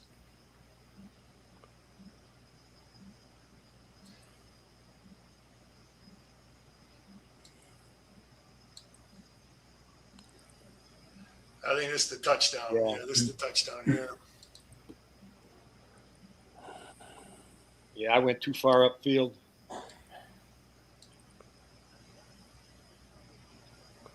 See, I think this defense, you could be half decent even if you didn't have kids that could run. If you have kids that could play the technique and run, you're pretty darn good. But if you just play the technique, you'd still be half decent because, you know, it puts you in a position where you can make most of the plays. Well, what kind of that Fitz game, Tone. You know, I think the Fitz game helped us from a mental standpoint. Here's Bryce Drogosh returning the kick, but you know, Tone, we were down 14-0 against Fitz, right? Yeah. That was a great carryover. We weren't ever down. I mean, mentally down. I mean, like this here. I mean, you were down 6-0. We scored a touchdown, kicked the extra point, we win the game. Yeah, it's like we're not feeling sorry for ourselves or doubting or whatever. You know, it's like, man, we've been down before, and here we throw the ball. Rick Schaefer was, I don't know that he had many catches in this game, but he was a good player, good athlete, fast. I was curious, but you guys had already kind of answered it, how that Warren Fitz game impacted you guys mentally, if at all. You know, because you gave up 21 in that game, you'd only given up 11 the previous 8 games, but it sounds like you guys are ready to roll. You know, I'll tell you, Drew, I think the game, you know, it's like it smacks you in the face. It's like, man, we got to be ready to play every week. Like my brother said, they were good. They were a good team. They had talented players. They were young, but you got to be ready to play every week. And it, you know, anyway, you're talking about punters. You guys used to call him Yash, right? Mm-hmm. Watch Larry Maxwell here. You talk about all the things Larry Maxwell did. Watch Larry Maxwell. There's good punt by John, and look at Larry cover this punt. Guy did everything, man. Nice. And Larry always had. People always knew Larry because he had the socks. Remember the socks? Larry wanted to make sure everybody knew who he was, so he had those socks. Okay, so it's halftime, and we're down. And Yeah, I think in a situation like this also, this is where competitiveness really comes into factor. You know, we had the Fitzgerald game the week before this, and you had that strong desire to be successful and to win. A little thing like being a touchdown down isn't going to bother you. No. I mean, you know, your thought is more like, God, I hope we could score. We are going to score. We're going to kick your fanny. And I think that was the attitude most of us had there. And, you know, that's a great thing. I don't know. Now I look back at coaching and I hear all these guys with the rah-rah speaks. I never did that. I don't think I could ever do that because that's just not me. I always thought, what do you got to tell them for to get them fired up? I mean, if they're not fired up to go out there and play, they shouldn't be playing. Yeah, you know, I always remembered, Z, I think all you ever said to us before game was take a knee. We did the Our Father, and then it was like, let's go, or, you know, that was it. Yeah. And it was like you just felt, I don't need to be different for this game or that game with my speech, which I think is great. I never wanted to say, if we do this, we're going to win. If we practice this way this week, we're going to win. Because if we lose, they look at you and go, hey, you told us if we do this, we're going to win, and we didn't win. Yeah.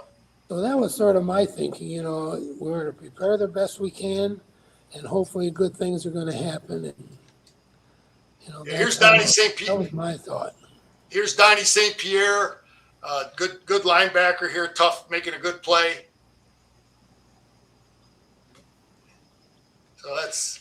Donnie was a tough kid, man. Oh yeah, I actually did. Tough kids.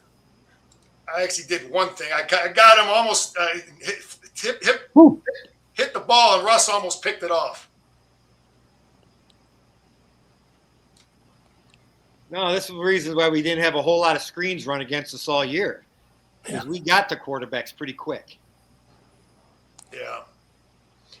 Well, I mean, you had a great game here. I mean, that was one of the big reasons we ended up where we did. Well, I just remember having to make a big-time adjustment, rushing the quarterback. Tone?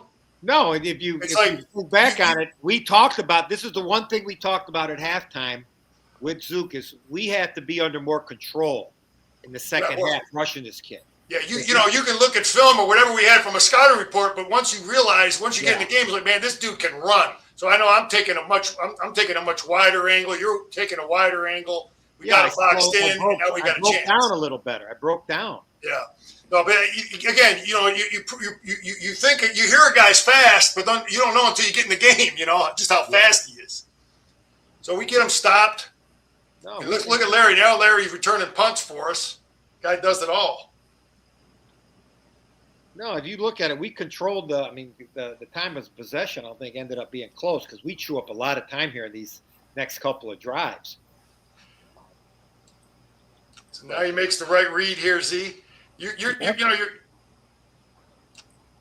have a feeling that? Did you have an idea, Z, that they were going to play this kind of defense against us? Did you have any idea?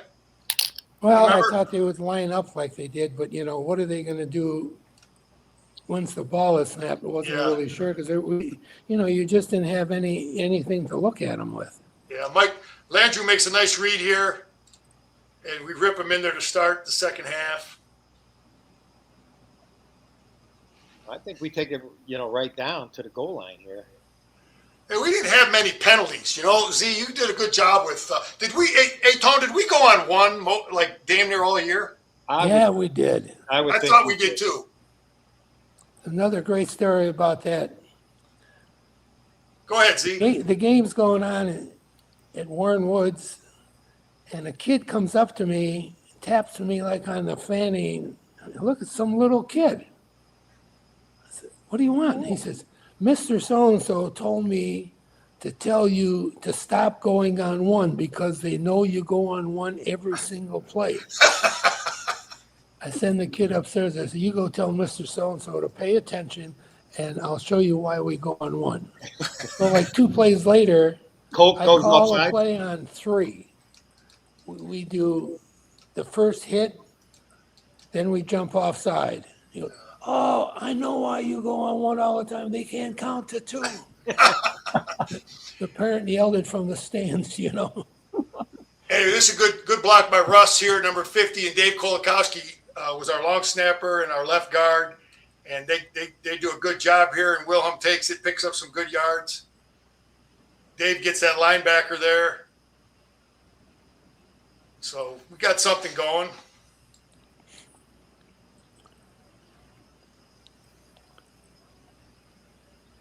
Counter. We are getting off the ball pretty good here. Yeah. I mean, that line is firing off. Yeah, and they're getting to the second level too, as well. So here's a dive, and they slanted out there. 21 counter. See, I remember the name of this play because I was out of the game. Me and Larry would rotate in at tight end, but Larry's in the game. 21 counter option, right, Z? Yeah, tight end comes around, pitch man.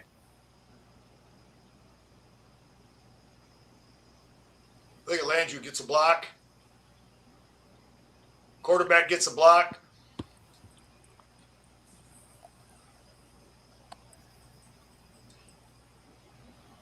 Oh, good.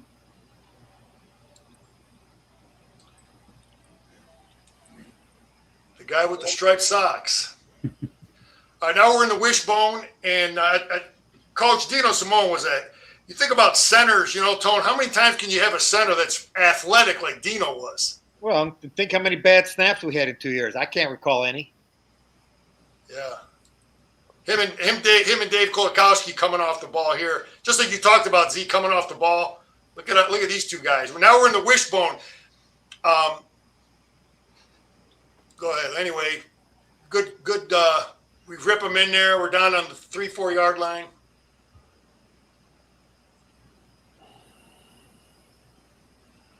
See, and then we go to drogage in the backfield. Did you decide to do that? Yeah, well, I don't know where I came up with that idea, but I don't know. Well, he was a running back, I think, at one time, Joe. Correct. No, Bryce. No, there's put a big body in there that could run. They're stuffing us here. You know, we're having a hard time moving it. And I mean, was that a third down we fumbled? Yeah, that was third down. Anyway, you know, we had two good corners, man. You know, Z, we played man every single down, right? Z, so we never played any zone. Man outside with a free safety. Yeah, we played man coverage every single down. So we had Mark Otto out here, and we had Dave Knapp up here, and these guys got to cover every down. But both of them could come up and tackle too.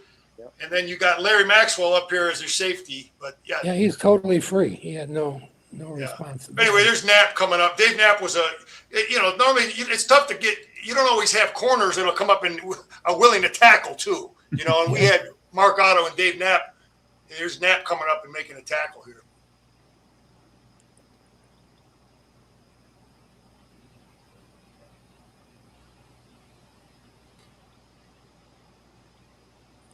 Here's Russ and Bruce again. What are they doing?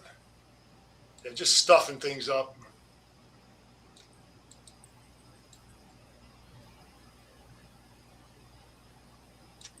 No movement in there.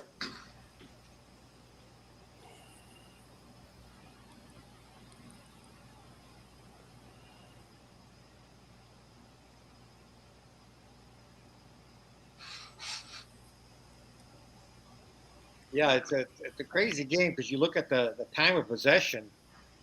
You know, we dominated, and if you look, a lot of their plays were missed tackles or a big play by that quarterback. That quarterback was a pain in the butt. All right, Tony, you and Bryce are running a full block here, and we get a nice little pickup here. You're blocking down, and the guard is going to come over now. Yep. I mean, even that fold block. The theory of that was, you two guys are going to block those two guys. And what is the easiest way to do it? What gives you the better leverage? Take advantage of the angles. You got to take advantage of the angles they gave you. Yeah, and we just left it up to you guys. We hopefully during the course of the season showed you how to do it, showed you why we do it, and you made the call in the game. Yeah. Okay, yeah, that's what I was going to ask. So, Tony, you guys are now you're folding it the other way. Yeah. Is it the same blocking scheme? No, I think this one's reversed. Yeah. But I mean, in theory, everybody, you're blocking number one, you're blocking two, you're blocking three. If they're not lined up so we have the best angles, if we have a better angle doing it a different way, we would modify it then. Right. Yeah. And football doesn't change. They're trying to go on two.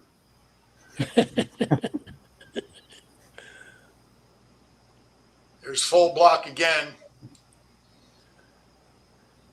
So I mean, we probably ran 6 or 7 plays this whole game. Yeah, we didn't. Well, if you look, I mean, we moved the football. Yeah. I mean, we moved the football. We drove it down inside the 20, I think, 4 times. I don't know where Andrew was going that time. Not many negative plays, though. Z, we got – okay, so it's fourth quarter now, and we're down. We confident. I'm starting to really suck air at this time. Tony, you remembering how you're feeling?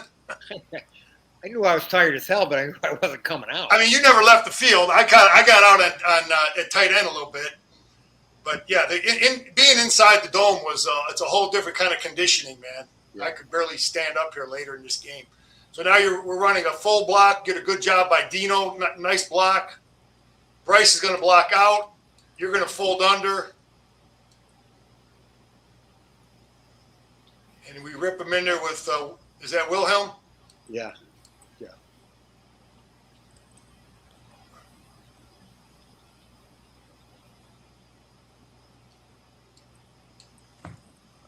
I mean, they were a pretty good team. Oh, they were good, Z. No, we were good, and they were good. Yeah. They were fast, athletic. Well coached. I didn't watch this game for a handful of years, and when we started talking about this a while ago, I watched it again. I said, "Damn, we were pretty good."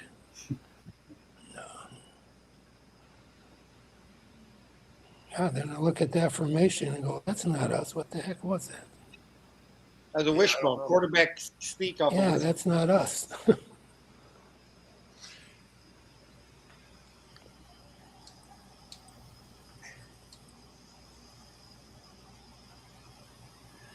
All right, so I remember getting to a point down in here, though, Tone, where you couldn't hear anything. No. I think as we get closer to the goal line. Anyway, we get a nice block by Russ. Let's see what's happening here. Yeah. Andy, Devontier, he hit that hole hard. Him and Jeff both.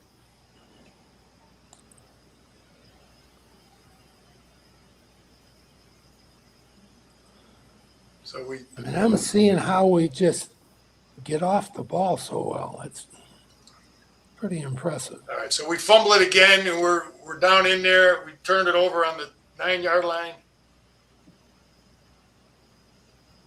But they're still not doing much against us. No, but I think the QB breaks a long run here. Yeah. Let's take a look at this. Who's making this play?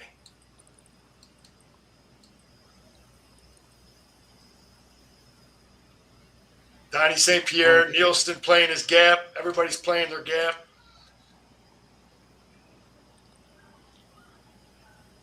We talked about the two corners.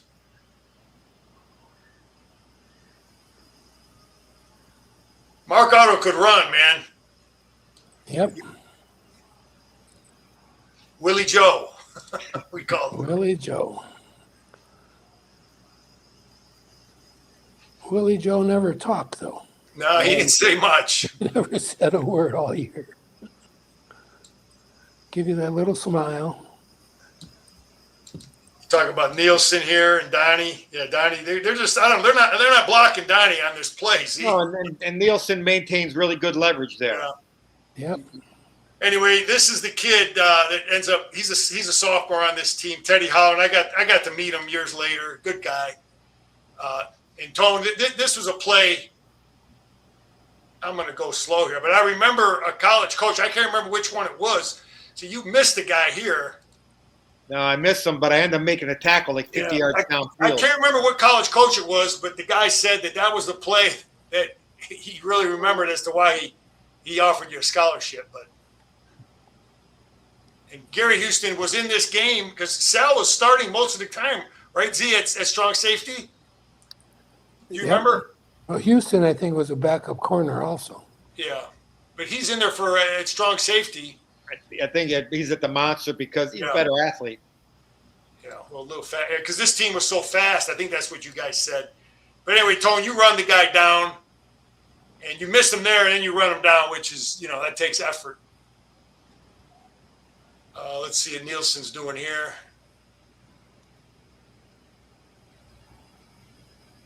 Yeah, he brings him down there. Yeah. You did a good job though. You maintain they're pulling that guard on you, but you kept them inside of you. That's what I tell guy in coaching, Tone, this playing defensive end. When you come in on Monday as a defensive end, the first thing you want to know is how fast is this guy? Sure. That's the most important thing I need to know as a defensive end in terms of it changes everything I do on defense. And you can't get deeper than him, particularly against a quarterback like this.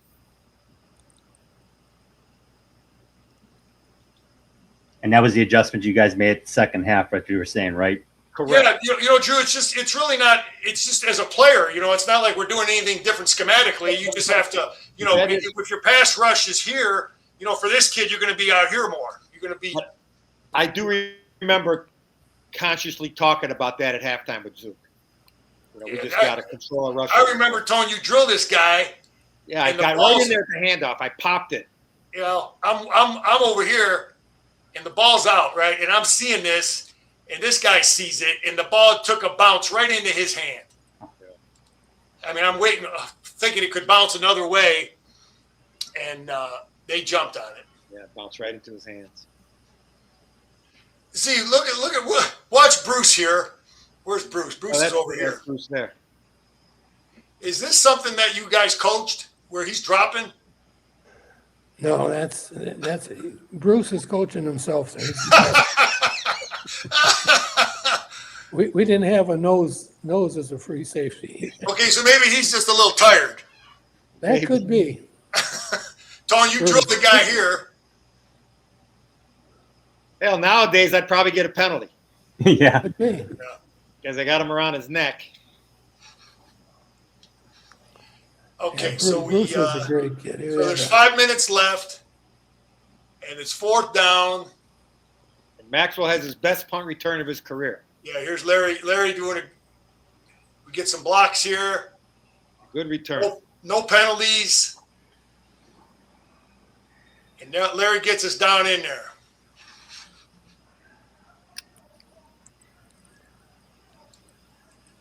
And it's loud. And we're running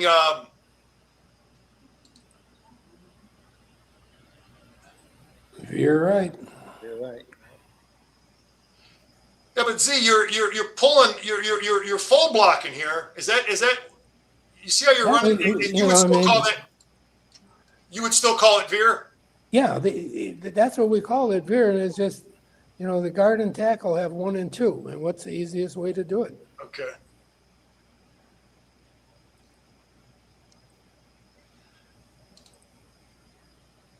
Nice job by Mike here. Mike was a physical. He was a strong guy, man. What do you think Landry weighed? 185 here? Probably Yeah, I about think he was 180. about 180. Yeah, he was a good athlete. And this, thank God, because he fumbles it, it bounces right back up to him. Right? Boom. Oh, It hit did he? the ground. Oh, I didn't even realize that. Oh, yeah, it hit the ground. Wilhelm went diving in there, but it bounced right back up to him. Again, Tony, this is this is stuff you think about as a coach that we weren't prepared for. I remember I just thought about. I mean, I'm a 15-year-old kid. I don't know. I can't hear nothing, but I had enough sense to look at Dino snapping the football. Yeah. Tom, because you couldn't hear anything. Yeah, that's what someone told me about playing there. At this point in the game, you just couldn't hear anything when we had the ball on the goal line, and I'm just firing off, watching the ball getting snapped. 3 minutes left.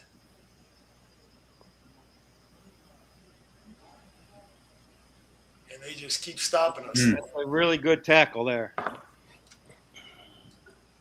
Did you call this sneak here, Z? Or is that something that did you ever give a guy the authority to make a call like that or no? I don't think so. You would have called it. Yeah. Yeah.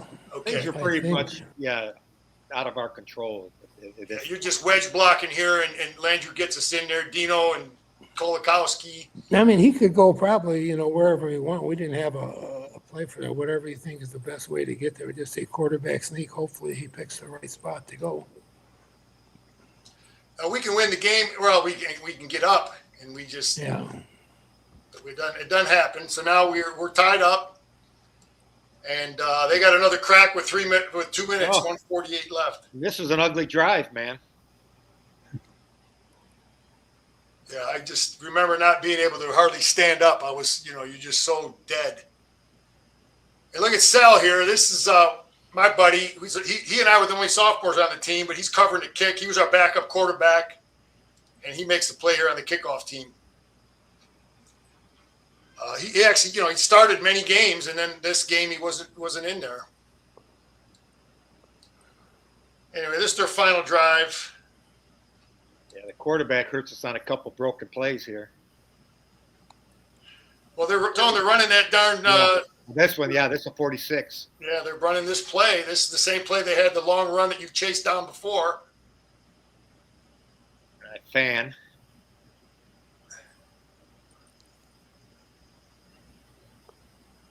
Russ comes back and makes a nice Russ comes run. back from defensive tackle to run him down.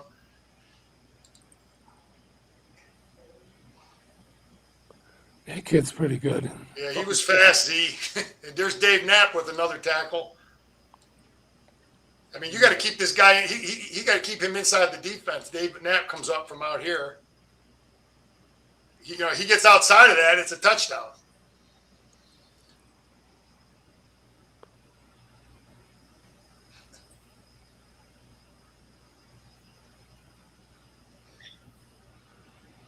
Well, you're going to see here. In reality, when they try that last second field goal, we should have had a penalty. I know he should have. Here's Gary Houston. Good play both ends. The kid catching the ball and Houston tackling him. Yeah, Gary's right there.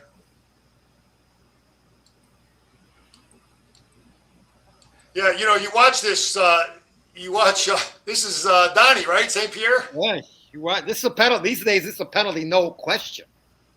I mean, he destroys the holder. You called the timeout, Z? Ice him a little bit? Yeah, probably. I never thought that icing worked, but Yeah. I mean, that isn't a penalty is crazy. Well, it was our year, man. We were destined. We win at Fitz. We find a way. Yep. Okay, overtime. overtime. It's a little drama. My gosh. First overtime state championship game in history for MHSAA. Wow. Now they run the same darn play they've been ripping us on, right? And they score first play. And then they bobble the snap, and Mark Otto makes a hell of a play. Because I'm sure it was on my side, so I'm sure I'm flying inside trying to block the kick. Yeah, this is Mark Otto, man. Huge play. Otherwise known as Willie Joe. Yeah. Willie Joe Otto. So, yeah, you really can't see it from this angle. But I'll tell you, neither team has a very productive extra point. Yeah, that's Willie Joe running him out right there. Yeah, he gets him out.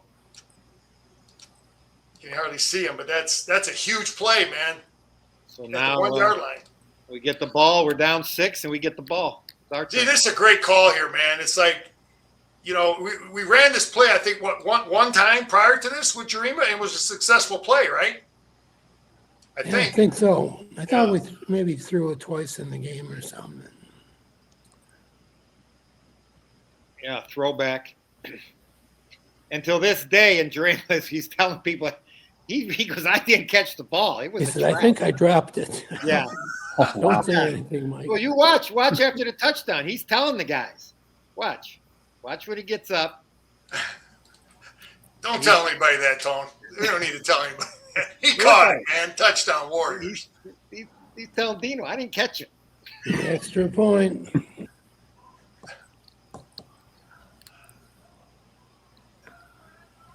So now he's going to ice our guy, right? Yep. And, What are you saying here, Coach? Let's get the hell out of here. Well, I always thought most kickers, and he was our quarterback too, are a little different. They're not so I didn't want to talk to him.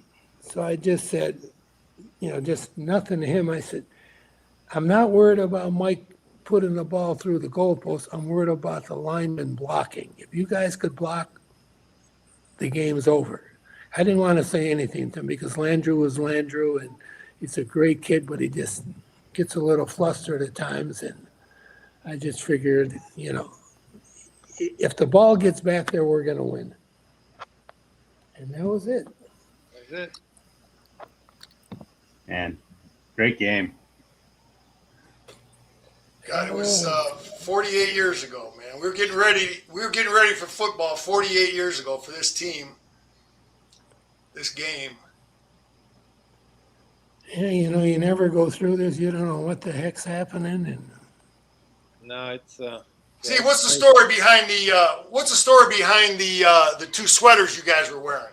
I don't know. I think I was someplace, obviously, and I saw the sweaters, and I said, this would be good for Zook and I to wear something, with the colors in there. And it's hard to find too much green and gold, really.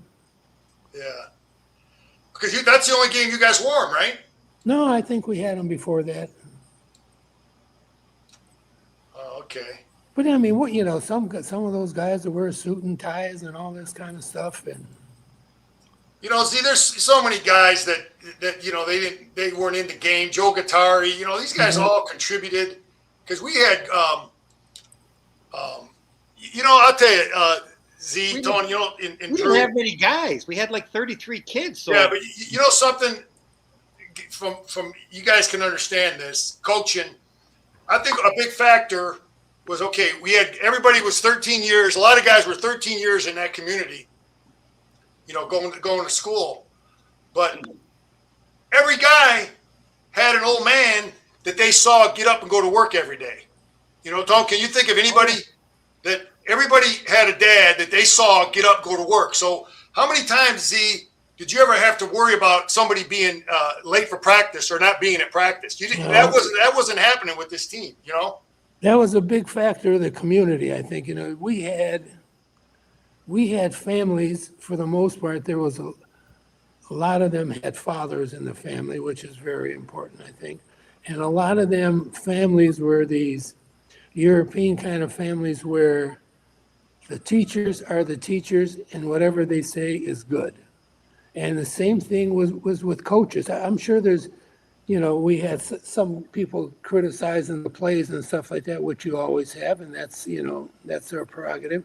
But for the most part, we never had any problem where telling the kid to do something and his dad would come and complain about, what are you forcing my kid to do? They supported us. And, the community was that way. And schools were good. Schools were, if you go to school and listen, you're gonna have a chance to be successful. And, I think the same thing carries on in coaching. I mean, you never had parents coming up to you saying, don't say this to my kid, don't do this. I think, for the most part, the parents were, hey, kick his fanny. Yeah. Make him do more, make him do better. And, that was a big thing, I think, the support we had from the families of the players. And, it's like you can coach a guy. You could coach us and you could rip us and you could be demanding on us, and we're not going to whine and cry because we saw, or we're not going to be late for practice. We're not going to not show up because that's how you do things. You come to practice every day because your old man goes to work every day. Yeah, and you don't whine and complain. I don't think there was too many kids on the field who would say, yeah, go tell my dad, because they knew probably if we went and told their dad that kids get practice, they'd probably get their fanny kicked at home. Yeah. So, I mean, we had the great support from, I think, the whole community. And somebody mentioned about, having only 30 kids on the team or something. And people say, you didn't have a whole lot of kids in the, how was it? And I went out to Romeo and coach the last couple of years, and I would have 50 kids on the team. And people would say, man, isn't it good to have this many kids on the team? So politically, you would say, oh, yeah, it's just great. Really? Terrible. Dennis, what do I need 20 kids that aren't going to play for on the team? Dennis, you need 20 kids that play and let me practice with them for 2 hours a day, and we're going to be a lot better than coaching 50 kids where half of them don't play. I mean, you hate to say that in a sense, but that's realistic, especially with 2 or 3 coaches only. Dennis, I want to point out this guy. This is Coach Smith. We talked about Smitty. This is Smitty right here. Imagine that, people listening. One coach coaching maybe 35, 40 guys on the freshman team. That's it, one dude. And he was great at keeping guys out. Here's Mel Anderson. Mel worked with the JV and him with Kay and Marset. Those guys were, big factors in our success. And then how about this guy, Z? What role did he play, do you think, in our success? Here's Dobbs. Dobbs is unbelievable. Our superintendent. One of the jobs I had, maybe my first year in Warren Woods, I think I coached at Hickory. Then the next year I went to Holly, and that's a junior high. That's my buddy from Hillsdale there. He broke his leg before there. But anyway, Dobbs was a principal. Dobbs would go scouting for me in the 8th grade. No The principal of Holly Junior High, going to scout a junior high team that we're going to play next week. I mean, Dobbs was just unbelievable as a human being, as a principal, as a superintendent. And when I got the job at Warren Woods, I got hired, I think, as a social studies teacher. I get a letter in the summer, due to your fine science background, we're going to move you to aerospace. Aerospace? I mean, how do you spell aerospace? And so I called the principal. I said, I don't understand this. I got this letter. He said, well, to be honest with you, nobody wants the job. You're new, and your last name starts with a Z. You're the last person left, so you're going to teach aerospace. Dobbs was the aerospace teacher prior to that. So, following the superintendent was a nice thing. But it was like, that was Dobbs. Dobbs would just do anything he could to help you. Yeah, we all coach, Z, and you got to have great parents. You got to have great administration. The faculty, and be able to get some good assistant coaches, and then great players. But yeah, all those things. If you don't have one of them, they can screw you up. Oh yeah, most programs start with the guy at the top. Yeah. And I'm not talking about the head coach. I'm talking about the superintendents, the assistant superintendent. If those guys are with you, that is really a big push in the right direction. Hey, Tone, something that will always be great memories was singing on the bus after the game. Oh yeah. We had Dave Kolakowski he was the main songwriter, wasn't he? Yeah, he had a lot to do with. No, that was one of the craziest nights of my life, man. But I remember just. We used to sing to Rennie every week. Oh, but I just know how much fun we had singing songs after the game. Yeah. Some of them we can't repeat half of them here. No, we can't repeat them. But it's amazing though and Jim, as he was your coaching. I'm at Marine City. I started coaching there in '86, and we got a hell of a program, and we just keep knocking on the door. People don't realize how hard it is to win these things. Finally we did, but these things are so hard to win. A suburban public school that these kids, everybody on this team we grew up with, and even Bryce, he came over, but he lived in the area. But he went to the junior high there. So he was in the Warren Wood schools for a long time. Yeah, you just put a rope around the area and you say these are the kids you're going to have. That's it. And no transfer portals, no school of choice, nothing. Very hard. These are one community, which is something very special. Also, I think. Jim and I've been fortunate. I got to play on a Rose Bowl team at Illinois. I got to coach 2 state championships at Marine City, but this one to me, still that the ring I have for this means the most because this is just a bunch of guys that we grew up in the neighborhood playing keep away every day after elementary school, and I mean every day, just killing each other out there. That was the youth development program in Warren Woods, keep away at elementary school, and to this day, this championship it means the most to me because. These are just guys, these are my buddies I grew up with that we just happen to live by each other. So you know what? We're going to be on the same team. Whereas, Jim and I go to Michigan, Illinois, and we got rings and championships. But, let's be honest, I love it. And we were mercenaries. We were brought in to do a job. This is totally different. Totally different. These are guys you went to kindergarten with, man. Yep. Yeah, there's the ring right there. You guys got your rings, right, Z? There it is, man. Nice. Well, that's very special, and Jurema had his little Jurema Fest. And you see some of the cheerleaders were there, and it just was something that the whole community still rallies around it. Yep. And and it is really special, I think, to have so many people involved in something that you guys were very successful at, and it's. We talk about being a member of a sporting team. You're a member of a team. You're a part of a group that has the same goals, and you work as hard as you can to perfect that situation. Yet here, you guys are the ultimate goal seekers there, and you achieved your goal, and that's something. You remember it's a highlight of your life forever. Yeah, it's realistic. And just because at that age. We don't have the responsibilities of obviously of being a father or wife and all those types of things. but in just all out, just like a fun year.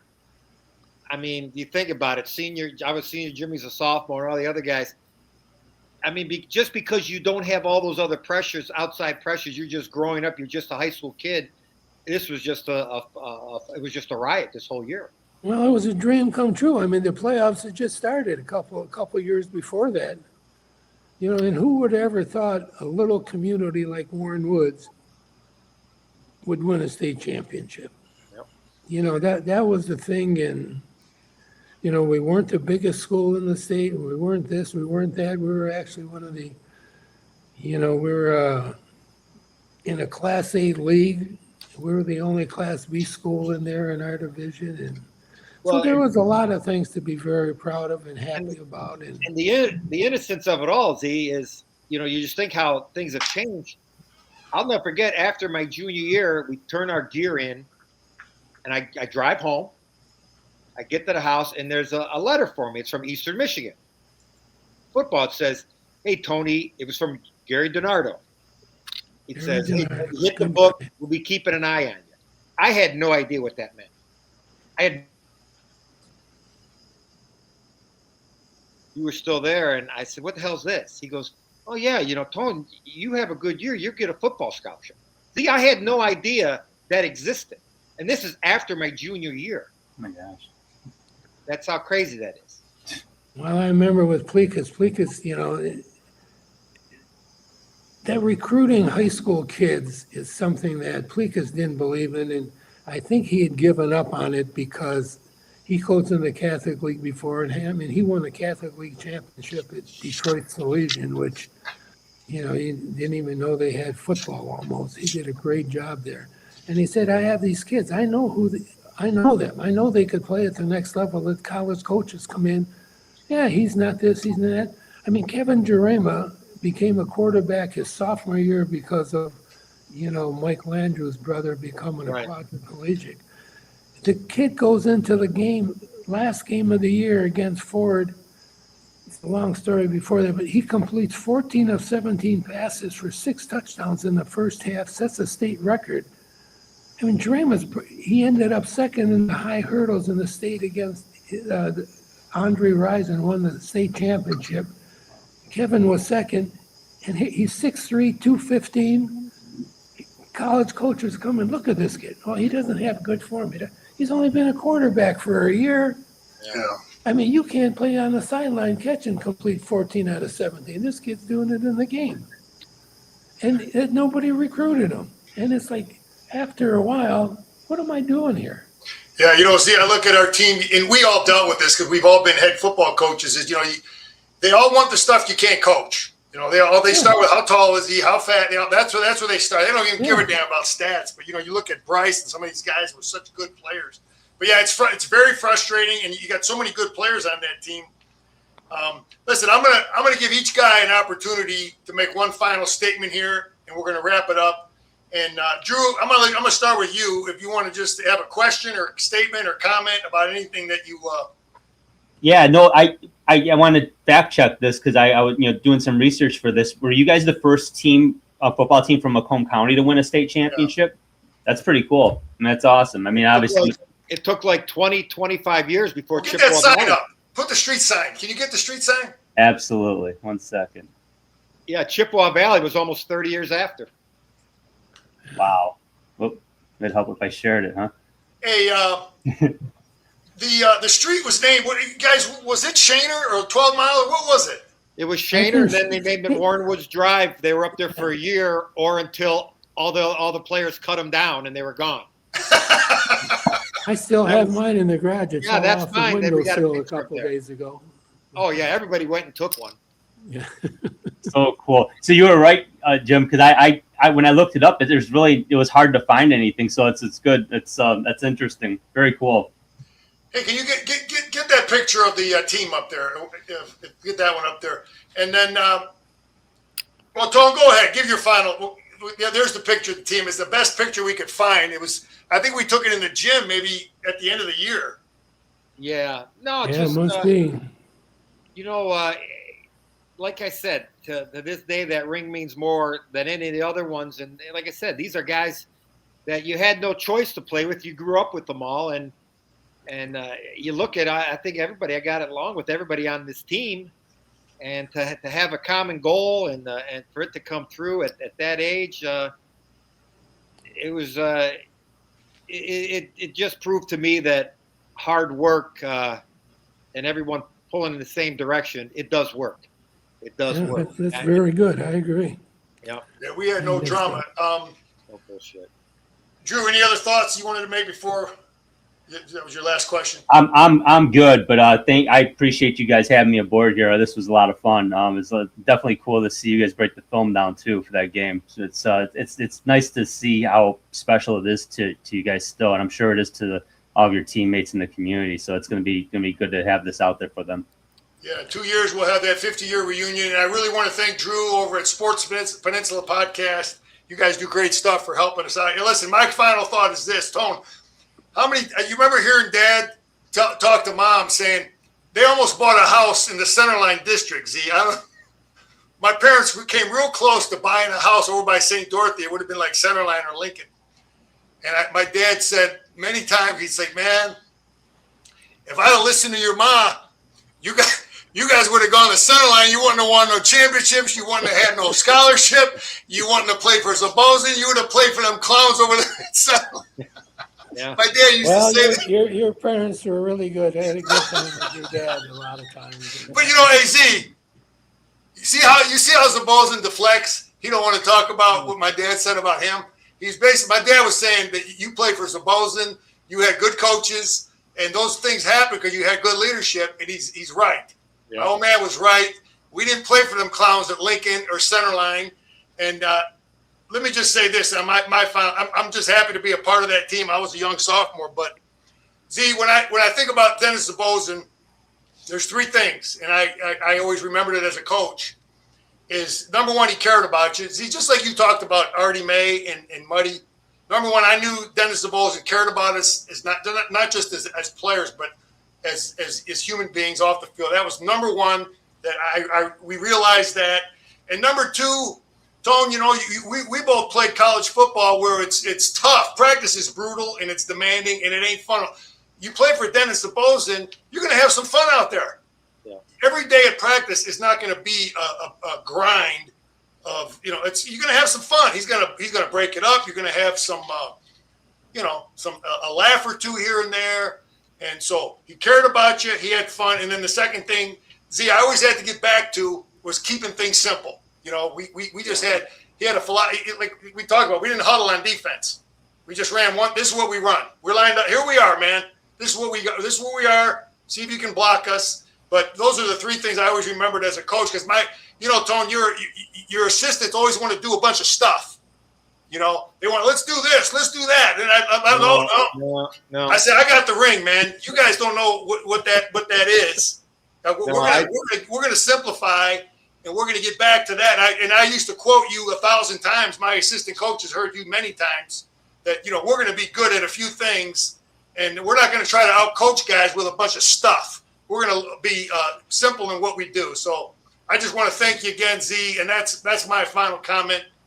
Tone, you want to? I follow the simplified too. I still run the offset, and I still keep it simple because I want the kids aggressive. And I learned that from Dennis and Zook. Because if it's simple, the kids can play aggressive, and I learned that, and I taken that from those two guys more than anything, as far as from my coaching philosophies. I got one more thing, man. I looked at my notes. Tone, how about this? We'd win a game on Friday night. Okay, we're going to Drogash's house, right? Parents are upstairs. The kids are downstairs, and there's a keg of beer down there. It's a different world, man. It was nobody worried about nothing. Nobody's suing nobody.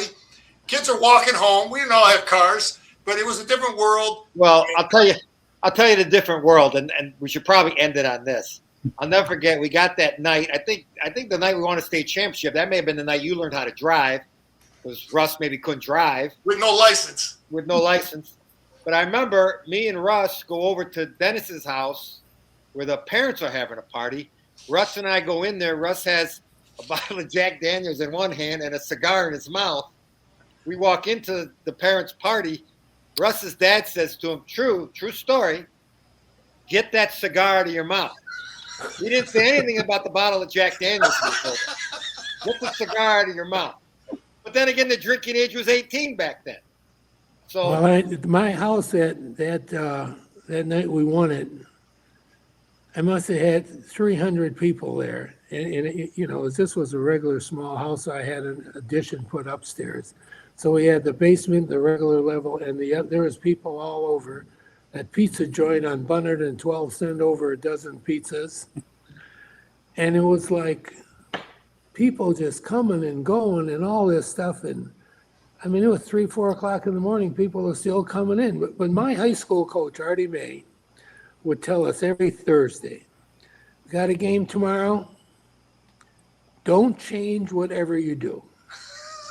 He said, if you go to bed at midnight, stay up till midnight. He said, you have a case of beer, drink a case of beer. He said, don't change tomorrow. You don't want your system screwed up for the game. So, that was sort of my thing. And I just think if you have competitive people, that gives you an advantage. If you have to motivate somebody to compete against one another, if you don't have enough competitiveness in you to want to be the best, you shouldn't play. I mean, because the goal in life is to be, almost number one. I mean, you want to be the best in whatever you do. And that's not going to happen all the time. But that should be your goal, I think. And we just are fortunate to have kids like that and parents who, who are behind us and all this. It's a perfect storm. It's a perfect storm. Yep. Anyway, Z, is that your final comment, Z? Anything else? Is that anything else you wanted to say? I'm available until 10, so we could keep talking. Well, I wish I could go out and talk to some young coaches because I think I wish they would learn how to coach the little things, and that bothers me. You go to practice and you're running the first team against a scout team, and the first team scores a touchdown on these young assistant coaches. Man, that's good. That's good. We scored a touchdown, but you were playing against ladies. I mean, you gotta do this big time. Did the kid put his head on the right side? Did he do this? No, they watch something on Saturday, or worse yet, they see something on Sunday and they want to put it in on Monday. Yeah. That's the worst. I agree. And I always had in my mind, at least after a few years, this is what I'm doing. I don't care what you do. It's not going to change my thing. I still think we have, the best scheme, whether it's offense or defense, it's our job to execute it in. That was always my thinking. And what else makes you a better coach?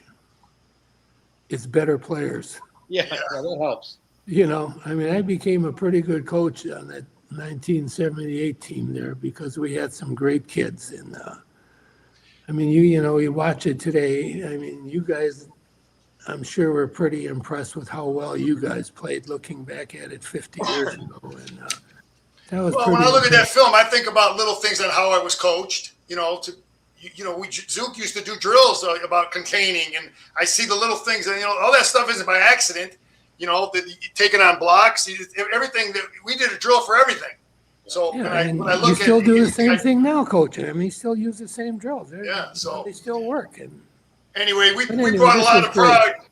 We brought a lot of pride to Warren Woods. People are still proud of that, and I know we could probably talk all day, but I know we try to keep it under a certain time. But it's been a great honor. Very nice, and thanks for the invite. Good talking to you guys. Was fun. Drew, nice meeting you, sir. Meeting you. You're always nice seeing you, boss. Yes, take care, guys. We're Appreciate gonna do you. a Little Louis again one of these. Yeah, we'll do it.